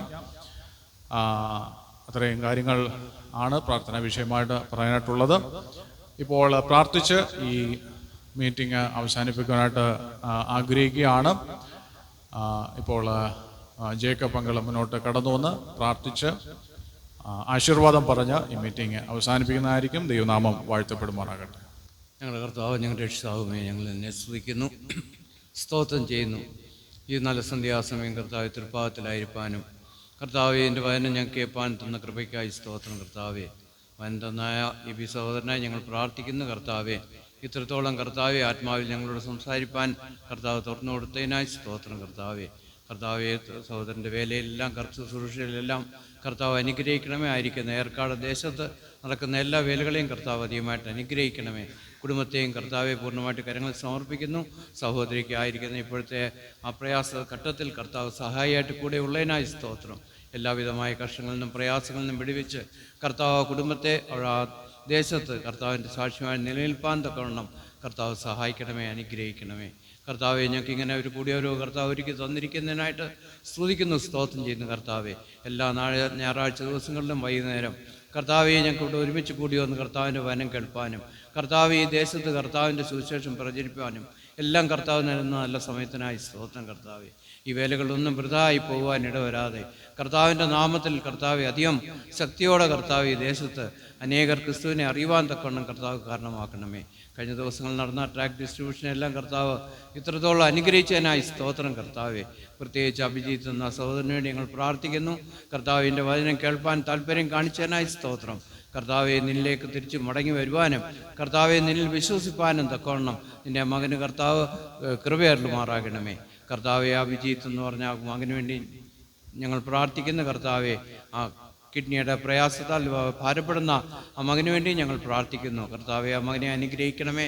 കർത്താവെ, അവരെയും കർത്താവ് നേടണമേ. കർത്താവെ, ഞങ്ങളുടെ രോഗങ്ങളും പ്രയാസങ്ങളും എല്ലാം ക്രിസ്തുവിലേക്ക് ഞങ്ങൾ കൂടുതൽ അടുക്കുവാനൊരു കാരണമോ മാത്രമാണെന്ന് ഞങ്ങൾ അറിയുന്നു. കർത്താവെ, ഞങ്ങളെ കർത്താവിനെ കേൾപ്പിച്ചായ വചനം ഉണർന്നു നിന്ന് പ്രാർത്ഥിക്കുവാനാണല്ലോ കർത്താവെ. പരീക്ഷയിൽ അകപ്പെടാതിരിപ്പാൻ കർത്താവെ ഞങ്ങളെപ്പോഴും തിരുസന്നിധിയിലിരുന്ന് കർത്താവുമായിട്ടുള്ള കൂട്ടായ്മ ആചരിച്ച് കർത്താവെ നിന്ന് എല്ലാ വിടുതലും ശക്തിയും എല്ലാം ഞങ്ങൾ പ്രാപിപ്പാൻ തക്കവണ്ണം കർത്താവ് ഞങ്ങളെ സഹായിക്കണമേ. ഞങ്ങൾ പരീക്ഷയിൽ അകപ്പെട്ട് കഴിഞ്ഞ് ഞങ്ങൾ പ്രാർത്ഥിക്കുമ്പോൾ കർത്താവിൽ നിന്ന് വളരെ അകന്ന ഒരവസ്ഥയിലായിരിക്കുമല്ലോ കർത്താവെ. എന്നാൽ അതിന് ഇടവരാതെ അതിന് മുമ്പായി കർത്താവിൻ്റെ സന്നിധിയിൽ മുട്ടിപ്പായിരുന്നു പ്രാർത്ഥിച്ച് കർത്താവെ ഞങ്ങൾ ശക്തി കരസ്ഥമാക്കുവാനും ആ വലിയ ഭാഗ്യപദവിയിലേക്ക് ഞങ്ങൾ എത്തിച്ചേരുവാനും തക്കവണ്ണം കർത്താവ് ഞങ്ങളെ അനുഗ്രഹിക്കണമേ. ഇന്ന് കൂടി വന്ന എല്ലാവരെയും കരങ്ങൾ സമർപ്പിക്കുന്നു, പ്രാർത്ഥിക്കുന്നു. കർത്താവ് എല്ലാവരുടെ ആവശ്യങ്ങളും മധ്യ അവിടെ നിന്ന് കൂടിയിരിക്കണമേ. പലവിധമായ രോഗത്തിലും പ്രയാസത്തിലും കഴിയുന്നവരുണ്ട് കർത്താവ്, പലവിധമായ ട്രീറ്റ്മെൻറ്റിൽ എടുക്കുന്നവരുണ്ട്, വാർദ്ധക്യത്തിൻ്റെ പ്രയാസത്തിൽ കഴിയുന്നവരുണ്ട്. കർത്താവ് എല്ലാവരെയും കർത്താവ് താങ്ങണം, അനുഗ്രഹിക്കണമേ. കർത്താവെ, ആശ്വാസം പകരണമേ. കർത്താവിൻ്റെ കൃപ എല്ലാവരും പേരും വസിക്കുമാറാകണമേ. ഞങ്ങൾക്ക് തന്ന ഈ നല്ല കൂട്ടായ്മയ്ക്കായി സ്തോത്രം. ഞങ്ങളുടെ പ്രാർത്ഥന കേട്ടതിനായി സ്തോത്രം. പാട്ടുകൾ നല്ല പാട്ടുകൾക്ക് തന്നതിനായി സ്തോത്രം. പാടിയ സഹോദരങ്ങളെയും കർത്താവ് ബലപ്പെടുത്തണമേ, ശക്തീകരിക്കണമേ. അങ്ങനെ കർത്താവിൻ്റെ ആ വലിയ ആ സന്തോഷം ഞങ്ങളെപ്പോഴും അനുഭവിപ്പാൻ, ആ കർത്താവിലുള്ള ആനന്ദം ഞങ്ങൾക്ക് എപ്പോഴും ലഭിപ്പാൻ കർത്താവ് ഞങ്ങളുടെ കൂടെയുള്ളതിനായി സ്തോത്രം. ഈ പ്രാർത്ഥന കേട്ടതിനായി സ്തോത്രം. സകലവും യേശുക്രിസ്തു നാമത്തിൽ തന്നെ ആമേൻ. നമ്മുടെ കർത്താവായ യേശുക്രിസ്തുവിൻ്റെ കൃപയും പിതാവായ ദൈവത്തിൻ്റെ സ്നേഹവും പരിശുദ്ധാത്മാവിൻ്റെ കൂട്ടായ്മയും നമ്മൾ കേട്ടായ എല്ലാ വചനത്തിന്മേലും നമ്മൾ കുടിയോരന്മേലും എപ്പോഴും ഉണ്ടായിമാറാകട്ടെ.